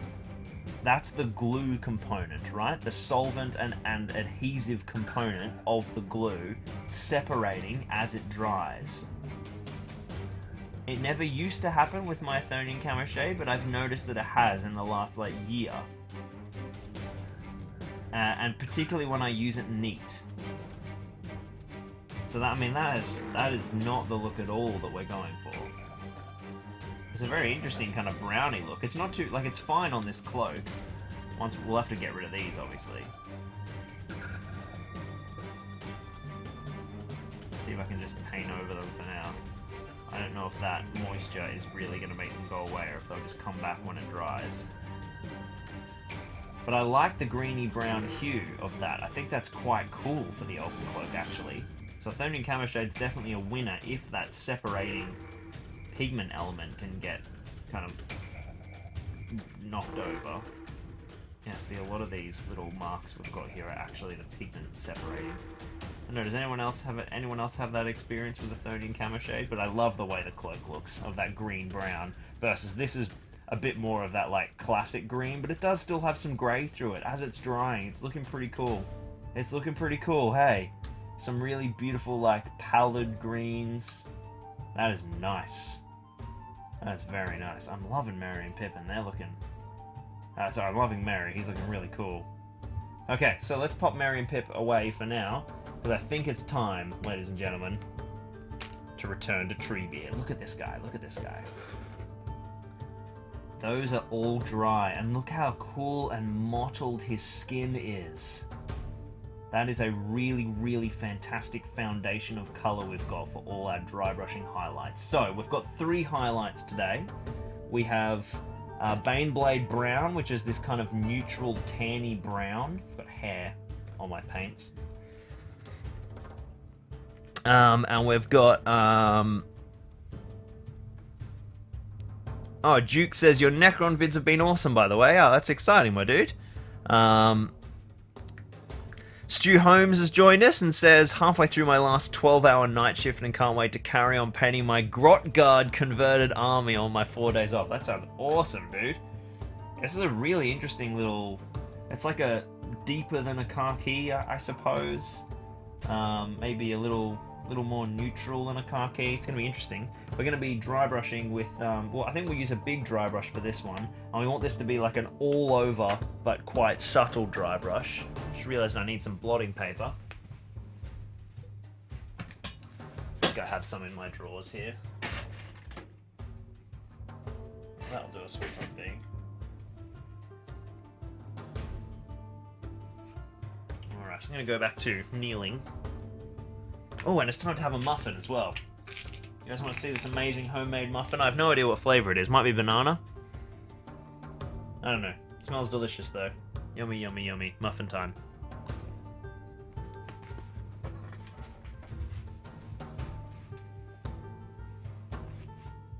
So I'm going to use my big dry brush. This is just that lovely soft makeup brush that everyone who's seen my Necron videos will be very familiar with. We want most of the paint taken off.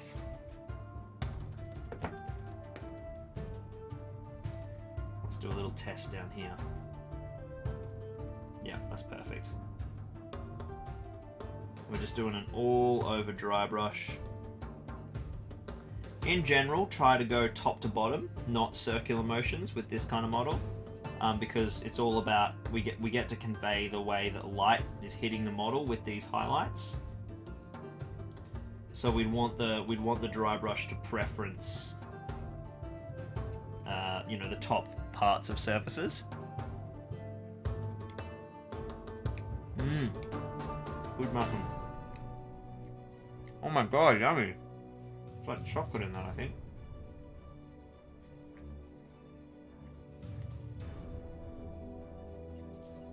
Now we don't want to go too over the top with our highlights because we'll lose all the beautiful modelling underneath.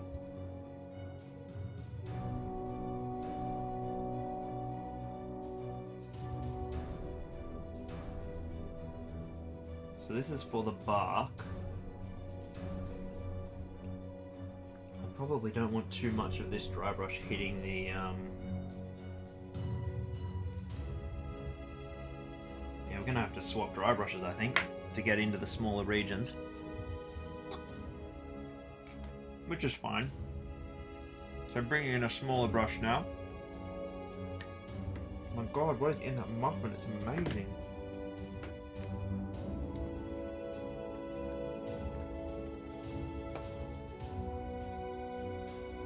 Hey Andrew, welcome dude. Glad you enjoyed the resin video. Yeah, it was a bit of a journey that.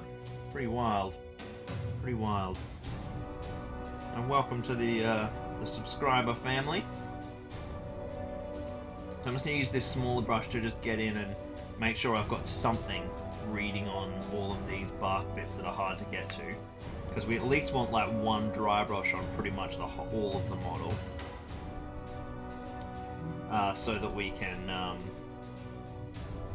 read all of the beautiful detail there. But then not, you know, we will avoid some of these layers later to leave a bit of tonal variation. Okay, I think that's enough with that dry brush. That's looking fantastic. Oh, you know where else needs to get hit with these? The joints. This darker dry brush is the perfect one, this Baneblade Brown, to pick out all of the dark brown under joints. Because that's so dark, we want to be basically doing it the only highlight on that with the darker brown. So let's find everywhere that there's those joints and highlight pretty heavily in that area. And like all of a sudden that insane kind of large areas of brown look pretty cool.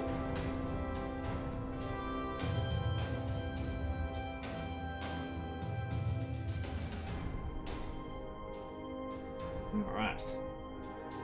Dry brush number 2, I think we're up to now. Yep. So now we're going to move on to khaki. That's dry brush 1, so khaki is next. Oops, someone's coming to visit. Hello, monkey. Hey. Look, I'm painting a tree. It's a big tree man. Isn't he cute? Very exciting. Hazel's like, cool. I have no idea what that is. Yeah, I'm pretty sure Hazel's just here trying to pilfer the muffin from me. You're not getting my muffin. It's Daddy's muffin, and it's yummy, and it's mine. What is in the muffin? It's banana chocolate. Banana. See, I thought it was banana and choc chips. I was like, oh, let's put that together. That's weird. It's delicious. Why would that be? I don't know. It just confused me. All right. Back to painting TREEBEARD. Hello. Good girl. All right. So up next is khaki. And this is basically going to function as like the same sort of stage highlight. That might have needed more of a shake, but don't worry, I'll get the door. But it's like, you know, gonna go in much less of a heavy accent. So we're doing the same sort of process, but with more restraint. And we probably won't go all over as well. We just want like just some accents. Oof, yeah, it's quite bright. So thinking a lot about the top-down nature of this one, of this dry brush. So only the tops of surfaces. This is how we really convey that sunlight, right?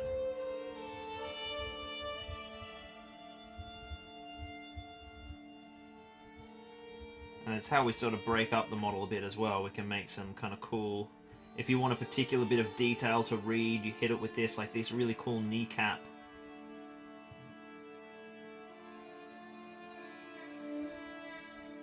And yeah, definitely don't do it all over. I like the idea of kind of spotting, picking out spots. All of these boughs right up the top, they're going to need a bit of attention. Because they'll have Merry and Pippin on them. It's the same as the ones around the top of TREEBEARD's head. They're like full sun, those, so...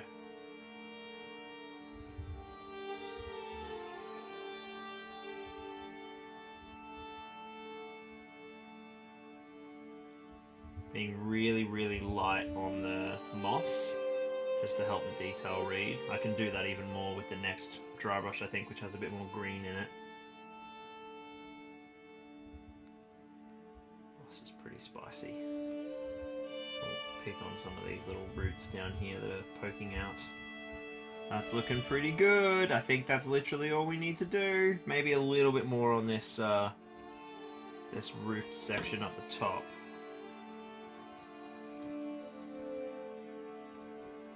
Just because this is right up above, and we want it to be like the most woody.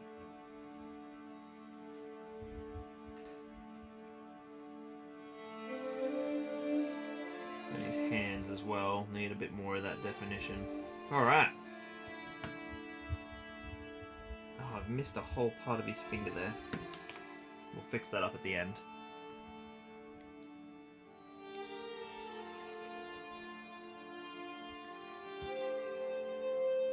So up next is Deepkin Flesh, which is a strange colour. It's like a white with the tiniest bit of green through it.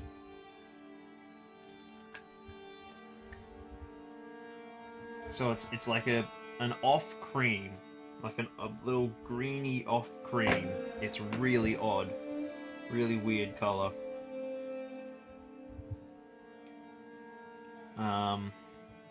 I'm trying to do this without washing my brush, but I don't just want this to turn to khaki either, so that's the kind of... that's what we're looking for. So we just want this to be really subtle, and only in a few select spots, like very edges of like old kind of burl bits of timber. So this is absolutely just going on like a few joints and extremities, you know, things that are sticking out in the elements, getting a bit worn. Absolutely all the stuff up the top is a great candidate.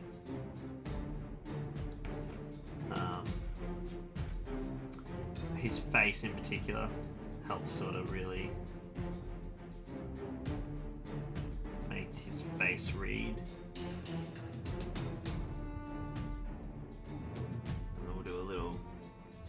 Subtle. I think what I might do actually is I might dry brush the beard quite heavily with this and then re-glaze it down to green, just because I'm liking getting a bit more highlight on that beard to make all the detail read. I think it's really cool. It's a great piece and we want it to show up really nicely. So I'll give that a Bealtan green highlight, and then I think that might be it for Treebeard's bark. Like, I think that looks awesome. So now it's all about picking out the leaves and things. So before we do that rather, I'm just going to grab Militarum Green, and I'm just going to use that to fix up this finger that I noticed. And while I've got some, let's try what Militarum Green looks like over the highlight. Oh, that's quite good. Yeah, I like that. We'll try a bit of Bealtan as well.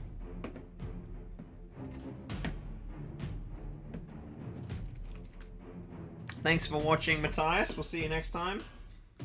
Definitely getting late over in Europe now. We're losing the Europeans. Yeah, I think Bealtan's the way to go. It's just a bit less intense than Militarum.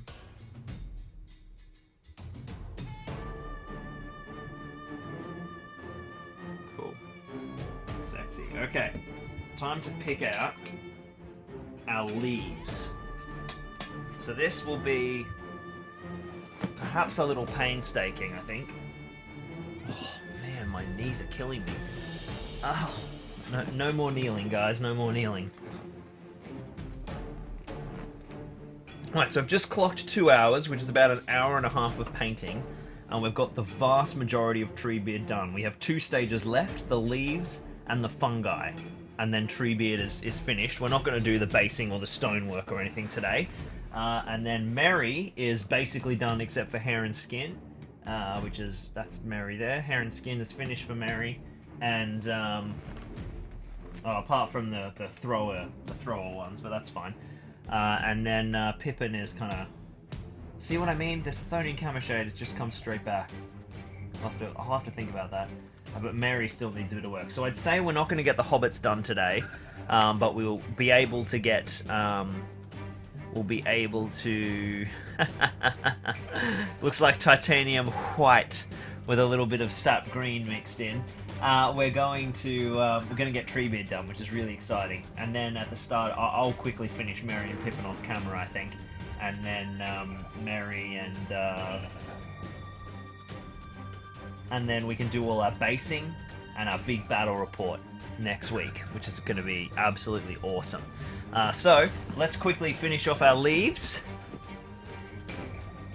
and then all you folks can head off to bed, and I'll head off to work and go and pack 1,000 orders while you're all sleeping soundlessly. So we're going to need some colours. What are we going to use? We're going to start. Well, we've already got our greens in the palette, so I'm actually just going to mix some of the War Flesh and the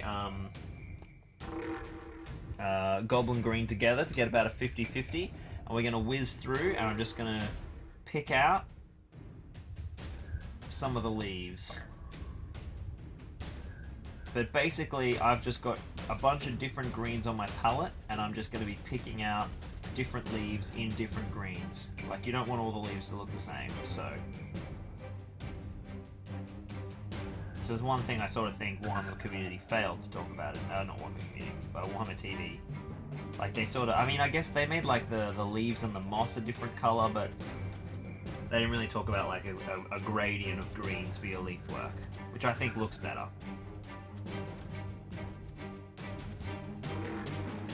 So this is a mix of War Flesh and Warpstone Glow.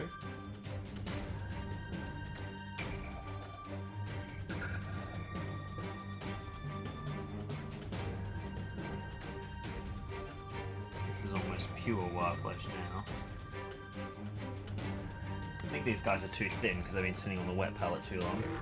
I also think these paints are quite easy to paint, these leaves rather, quite easy to paint quickly because they're so sticky outy. So I might go to like my large layer brush. And we're going to grab some War Flesh and put that back on the palette.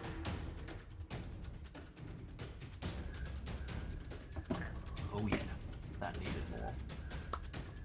And some Warpstone Glow. We'll make a little blend of that in the middle. And let's get in here and hit these leaves. Keep the palette in between me. There we go, that's a bit more comfortable on the arms. So leaves are getting just absolutely whacked.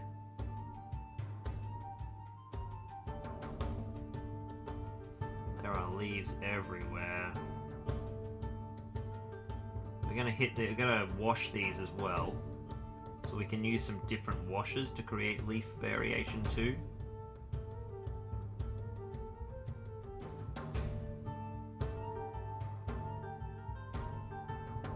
That looks so cool when the leaves start getting painted.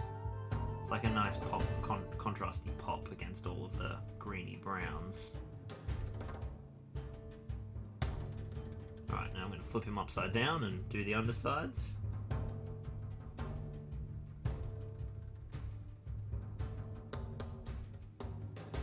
Oh man, there's so many like sneaky hidden leaves.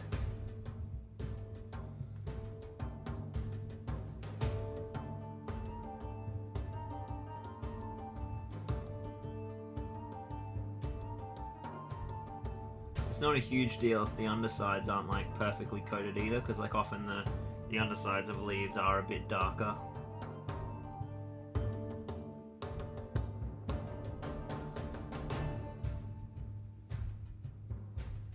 Cool, that's looking pretty sweet. Are there any more leaves, or did I just get them all? Oh, there's a few tucked in under here. Beautiful. Now I'm just going to grab some War Flesh, which is much darker. I'm just going to like pick out a few at random, just to mix up the tonalities of these leaves like we were talking about.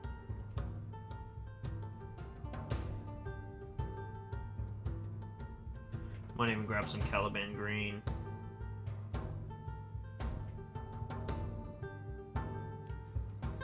And make a few significantly darker leaves.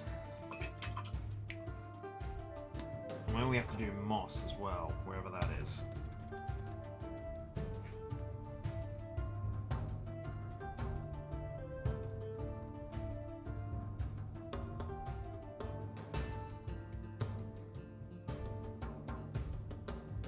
So when I've got like a couple of leaves bunched together, I'm blending in some Caliban green to make not each leaf in the bunch exactly the same.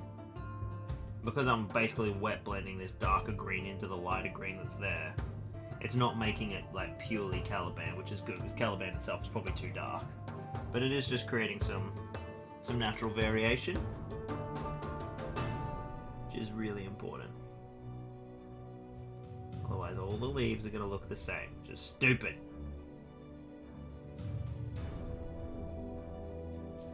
Alright. Oh, more leaves here. Forgot some on his arm.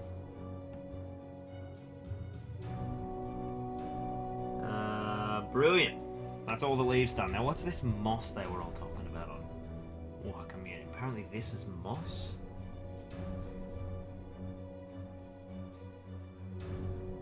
Yeah, apparently this stuff in here is moss. Where is that? That's only on his feet.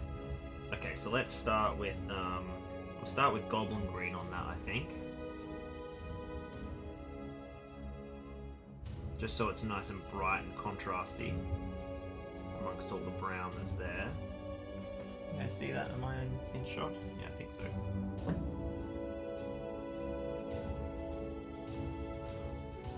One thing I liked that Peachy said about was, you know, moss should always be stippled. And I like that. I've got this new green as well to experiment with.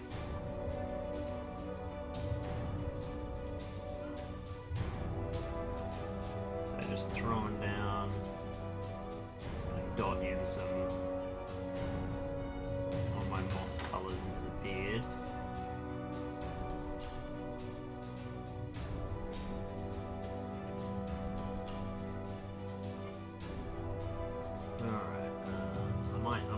Stuff under here mossy as well, this extra bit that I've sculpted.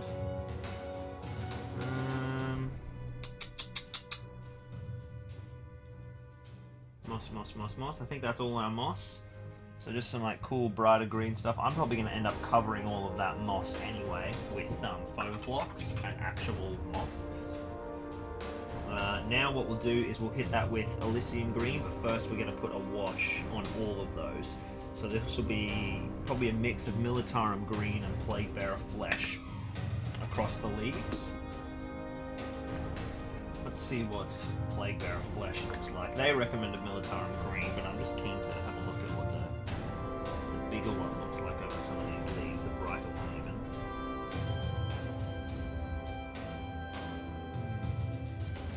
So I'm going to pick out like every second leaf with this contrast, and then we'll go back the other way and do every second leaf. I probably should be waiting until these leaves are a bit drier, but I think we're okay. And then I'll just dapple some of this onto the moss. Oh yeah, this looks way better for the moss than Militarum. But I might do a mix of both again.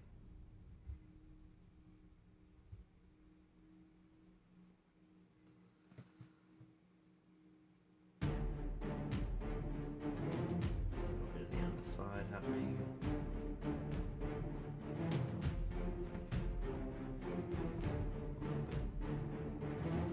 Just dabbing some Plaguebearer into the beard again to mossify that. Cool, that's looking good. Let's grab Militarum green. Every step is just so quick. This guy is so fun to speed paint.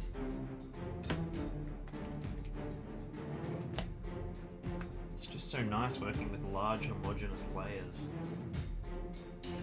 Alright, Militarum green coming in. Everything's still wet, and I don't even care. I'm just blending it straight into the Plaguebearer flesh. Just to create Some cool transitions.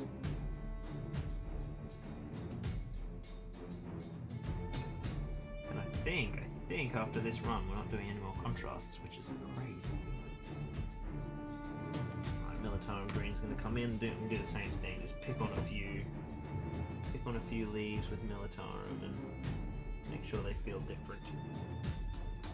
So there's just lots of little shades of green kicking about in these leaves. Some of these are straight Caliban, some of them are Warpstone Glow and Warflesh, then some of them have Plague Bearer Flesh, some of them have Thingo, some of them have both. Like, it's all just a bit of a super random mottled pile of leaves.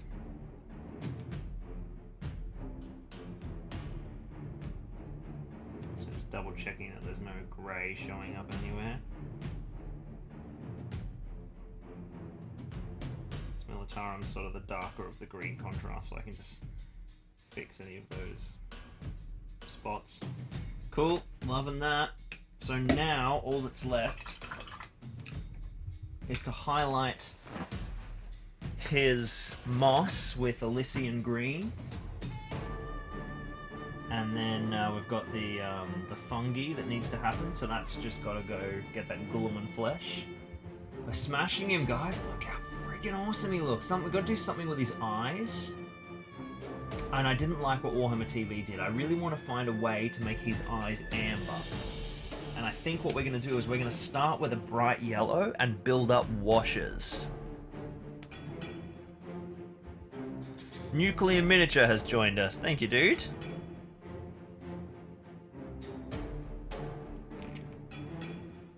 Welcome, welcome. Let's grab my fine detail brush, and we're gonna chuck some bright yellow in his eyes, and see if we can find some cool way to create amber.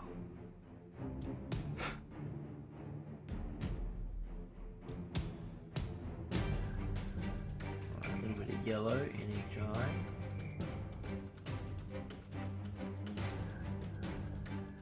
Tolkien describes them as deep pools of green, like looking into sap.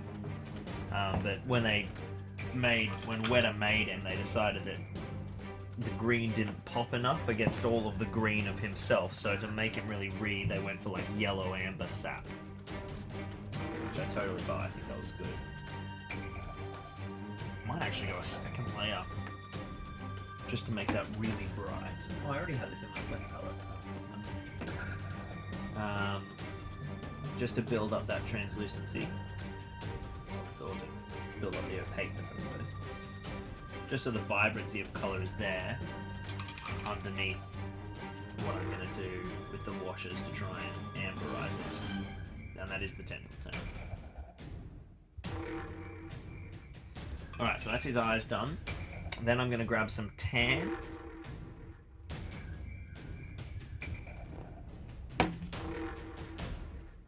Which is like a yellowy brown, sort of like a terracotta, I guess. Basically, it's the closest thing I have to XV88. And then I'm going to pick out all of these sideways fungi. Fungi, I suppose.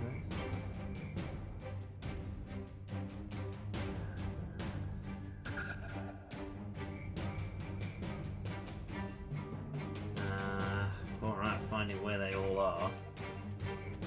Tricky thing. I think that's literally the only fungi on that leg. There's some more here, but these fungi are just a great little detail to create a different pop of colour.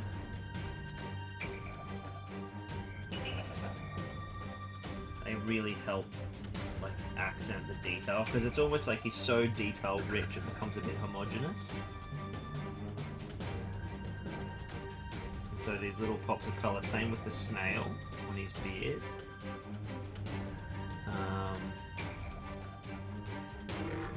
I don't actually know if there is any other fungi. Some on that leg there. Some on that leg there. Is that all of it? I thought there was more.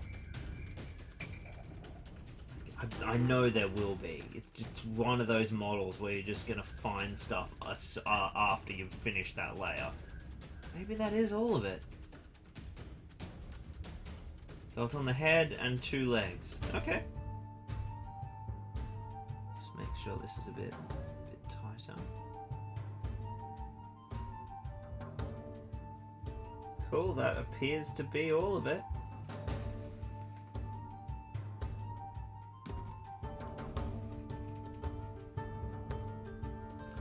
Copy Apple Tree says, for some reason Treebeard's eyes in the films are something I can remember really vividly. Yeah, I totally know what you mean. They're so striking, and that's because of that beautiful yellow pop. So, what are we going to do to create that amber kind of look? We need to darken it. I've got Gulliman flesh here, which I've just discovered and fallen in love with. So that needs to go on our... Well, actually, what I'll quickly do is just... Do I have any khaki anywhere in there? No. I'll make the snail shell. I'll just give the snail shell a tiny highlighting khaki. Before I build into the... Then I can wash him at the same time.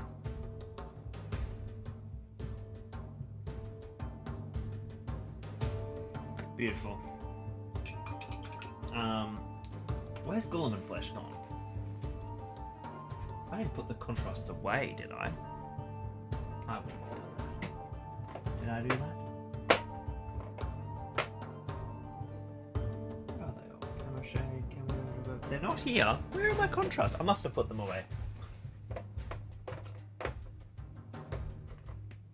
Skeleton Horde, Canoptic Alloy... Okay, they're definitely not in there. Where did I just put the 4 contrasts that I said I was finished with? Because I'm pretty sure I picked up Gulliman flesh at the same time. There's Militarum Green, there's Plaguebearer, okay, they're still here. There's Snakebite Leather. We need Gulliman flesh. God, it's right in front of me all along. So...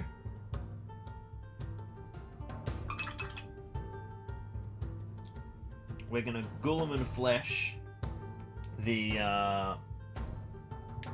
XV88 mushrooms. They're just dry enough to get into it. And the ones up on his face. Cool, I like that. I might Gulliman flesh the bone as well, the snail as well. So Gulliman flesh has like a little bit of red to it. I think what we want is Seraphim Sepia. I think that's what we want for his amber eyes. Let's go. So Seraphim's in here. Seraphim Sepia, first shade I pulled out. Silasudi says, "Hi there, Zorpazorp. Are you UK or US based? I am Australia based. Neither UK nor US." So, Seraphim Sepia on the eyes. I'm going to put quite a heavy glaze down, and we'll see what it looks like when it dries. But I'm feeling like that's the kind of space I want to be in. It might be just a case of building up a couple of them, but I'm going to let that dry and we'll see how we go. Now everything else is looking pretty sweet. We have one layer left, really, and that is Elysian Green, the final bright green pop. And what I'm going to do there is I'm going to grab a really small dry brush. This is like almost moot green. This is the smallest dry brush I have. And I'm going to just stipple with this large dry brush a bunch of little dots, basically, into different areas of the moss. It's bringing his beard up so much. Look at this, guys. This looks amazing. Stippling the bright green onto the moss. And I don't even care if it spills over onto the bark a bit, because that could just be like more moss growing onto it. So the recipe for this moss has ended up being a base coat in a mix of Warflesh and Moot Green, Warflesh and Goblin Green. Warpstone Glow, got there eventually. And then a mix of washes between the Militarum Green and the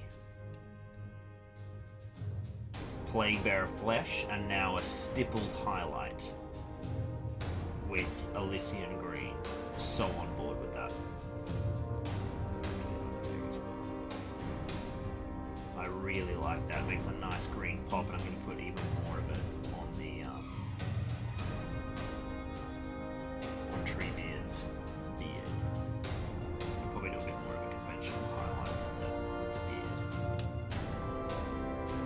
Weirdly, for some reason, it reads better when it's actually stippled. Oh man, this model looks impressive. With such little effort, it's really coming to life. Okay, so now we have, with this Elysian Green, they say to edge highlight these leaves. I'm going to try and dry brush them and see if we can get enough of a read. Otherwise, we'll go in with an edge highlight.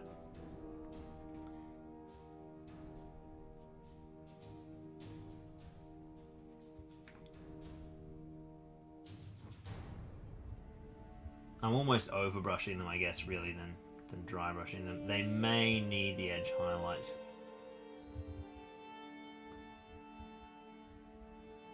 Nah, they look great. Dry brush is doing it. And there's just something a bit more kind of naturalistic about a dry brush that works really well for leaves.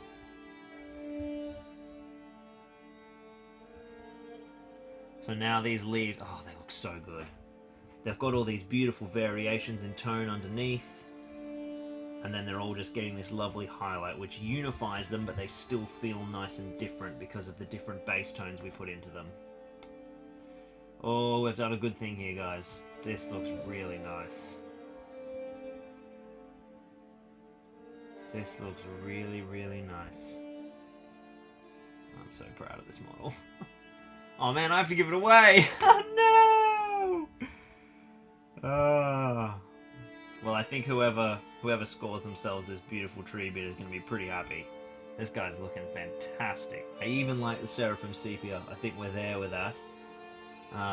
We might just whack down one more, but I think that is our Treebeard paint job basically finished. Get these undersides of the leaves a little more. And then it's just Merry and Pippin. Merry and Pippin. Oh, yes, voice can come up. Yeah, the mushroom and the snail just look absolutely awesome. Look at this dude, he looks fantastic. Absolutely fantastic. So on board with that. Alright, let's quickly do our... what have we got left? We all know how to paint skin and flesh. I've done that 100 times, so I'll do the skin and flesh of the Hobbits off camera, but I will finish Pippin's colour work, just so that we can see where that's going to go. So, we're going to grab some bone white, and I'm going to create... So what's his colours? Let me just look at my document in a sec. We need bone white, I remember that much. Where's my Word doc? So, Pippin is... he's got a blue-grey jacket and then a beige top and brown pants. So let's grab the beige. We're going to throw down a base coat. Oh, actually he can go back in the painting handle now.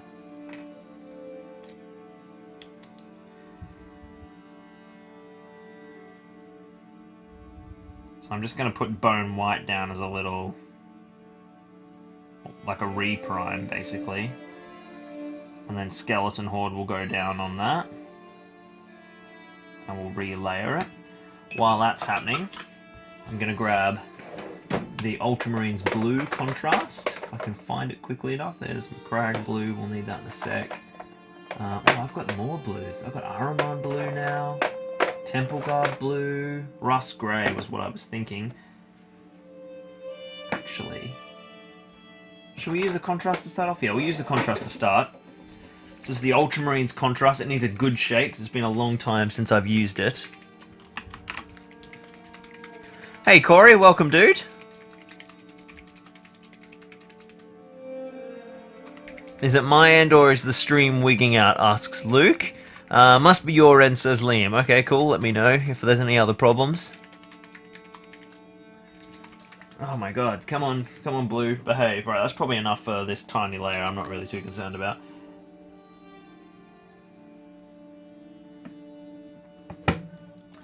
So this is our blue contrast going down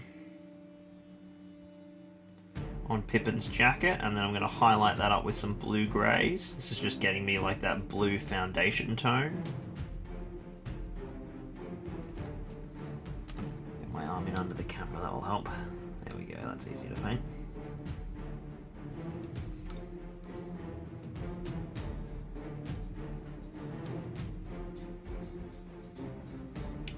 Blue, blue, blue. There, garbage truck.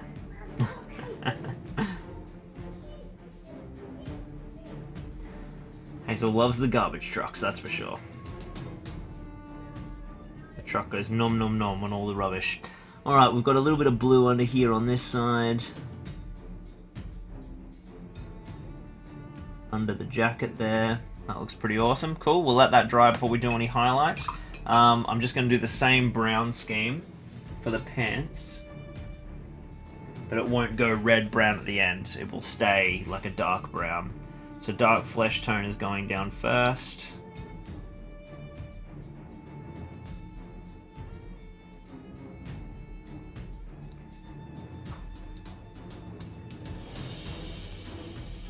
Brown, brown, brown.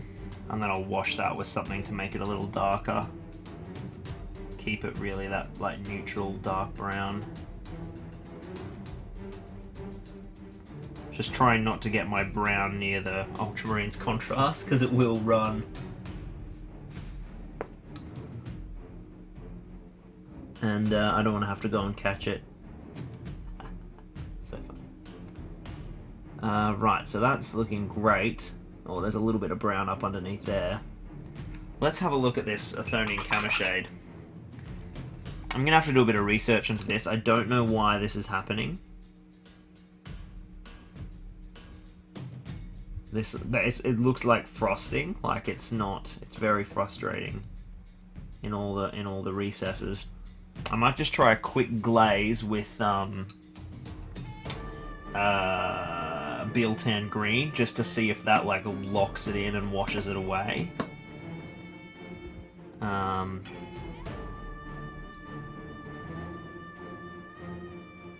Otherwise, I'm not really sure what's going to fix that, other than repainting those areas. It's annoying because we do lose some of that Athonian toning, which we were so happy with, but need to get rid of those bleeding greys. Okay, so we've got our blue, we've got our beige. We need Skeleton Horde to go down over the Bone Prime. Skeleton Horde should be out here. We used a heap at the start of this, didn't we? Where is he? There he is.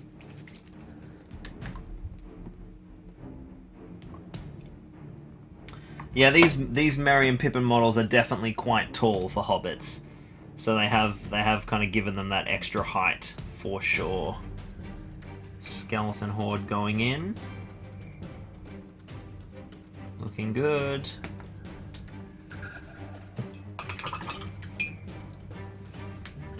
So I've still got my other two seated Merry and Pippins that we'll have to do. I'll do these off camera. You guys don't have to watch me do that. Can work a bit faster when I'm off camera too.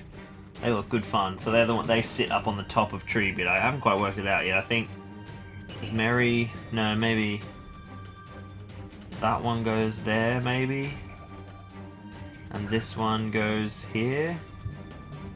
Or have I got that backwards? I think that's backwards. Yeah, I think Pippin. Can you guys even see what I'm doing? I don't think so. So this is where. Ooh. Woohoo! There was a lid. There was a lid on the shade. So Pippin, I think, locks in here. Oh no, maybe that is there. Is that right? Yeah, let's just get the box so I can see the picture. TREEBEARD box, where'd you go?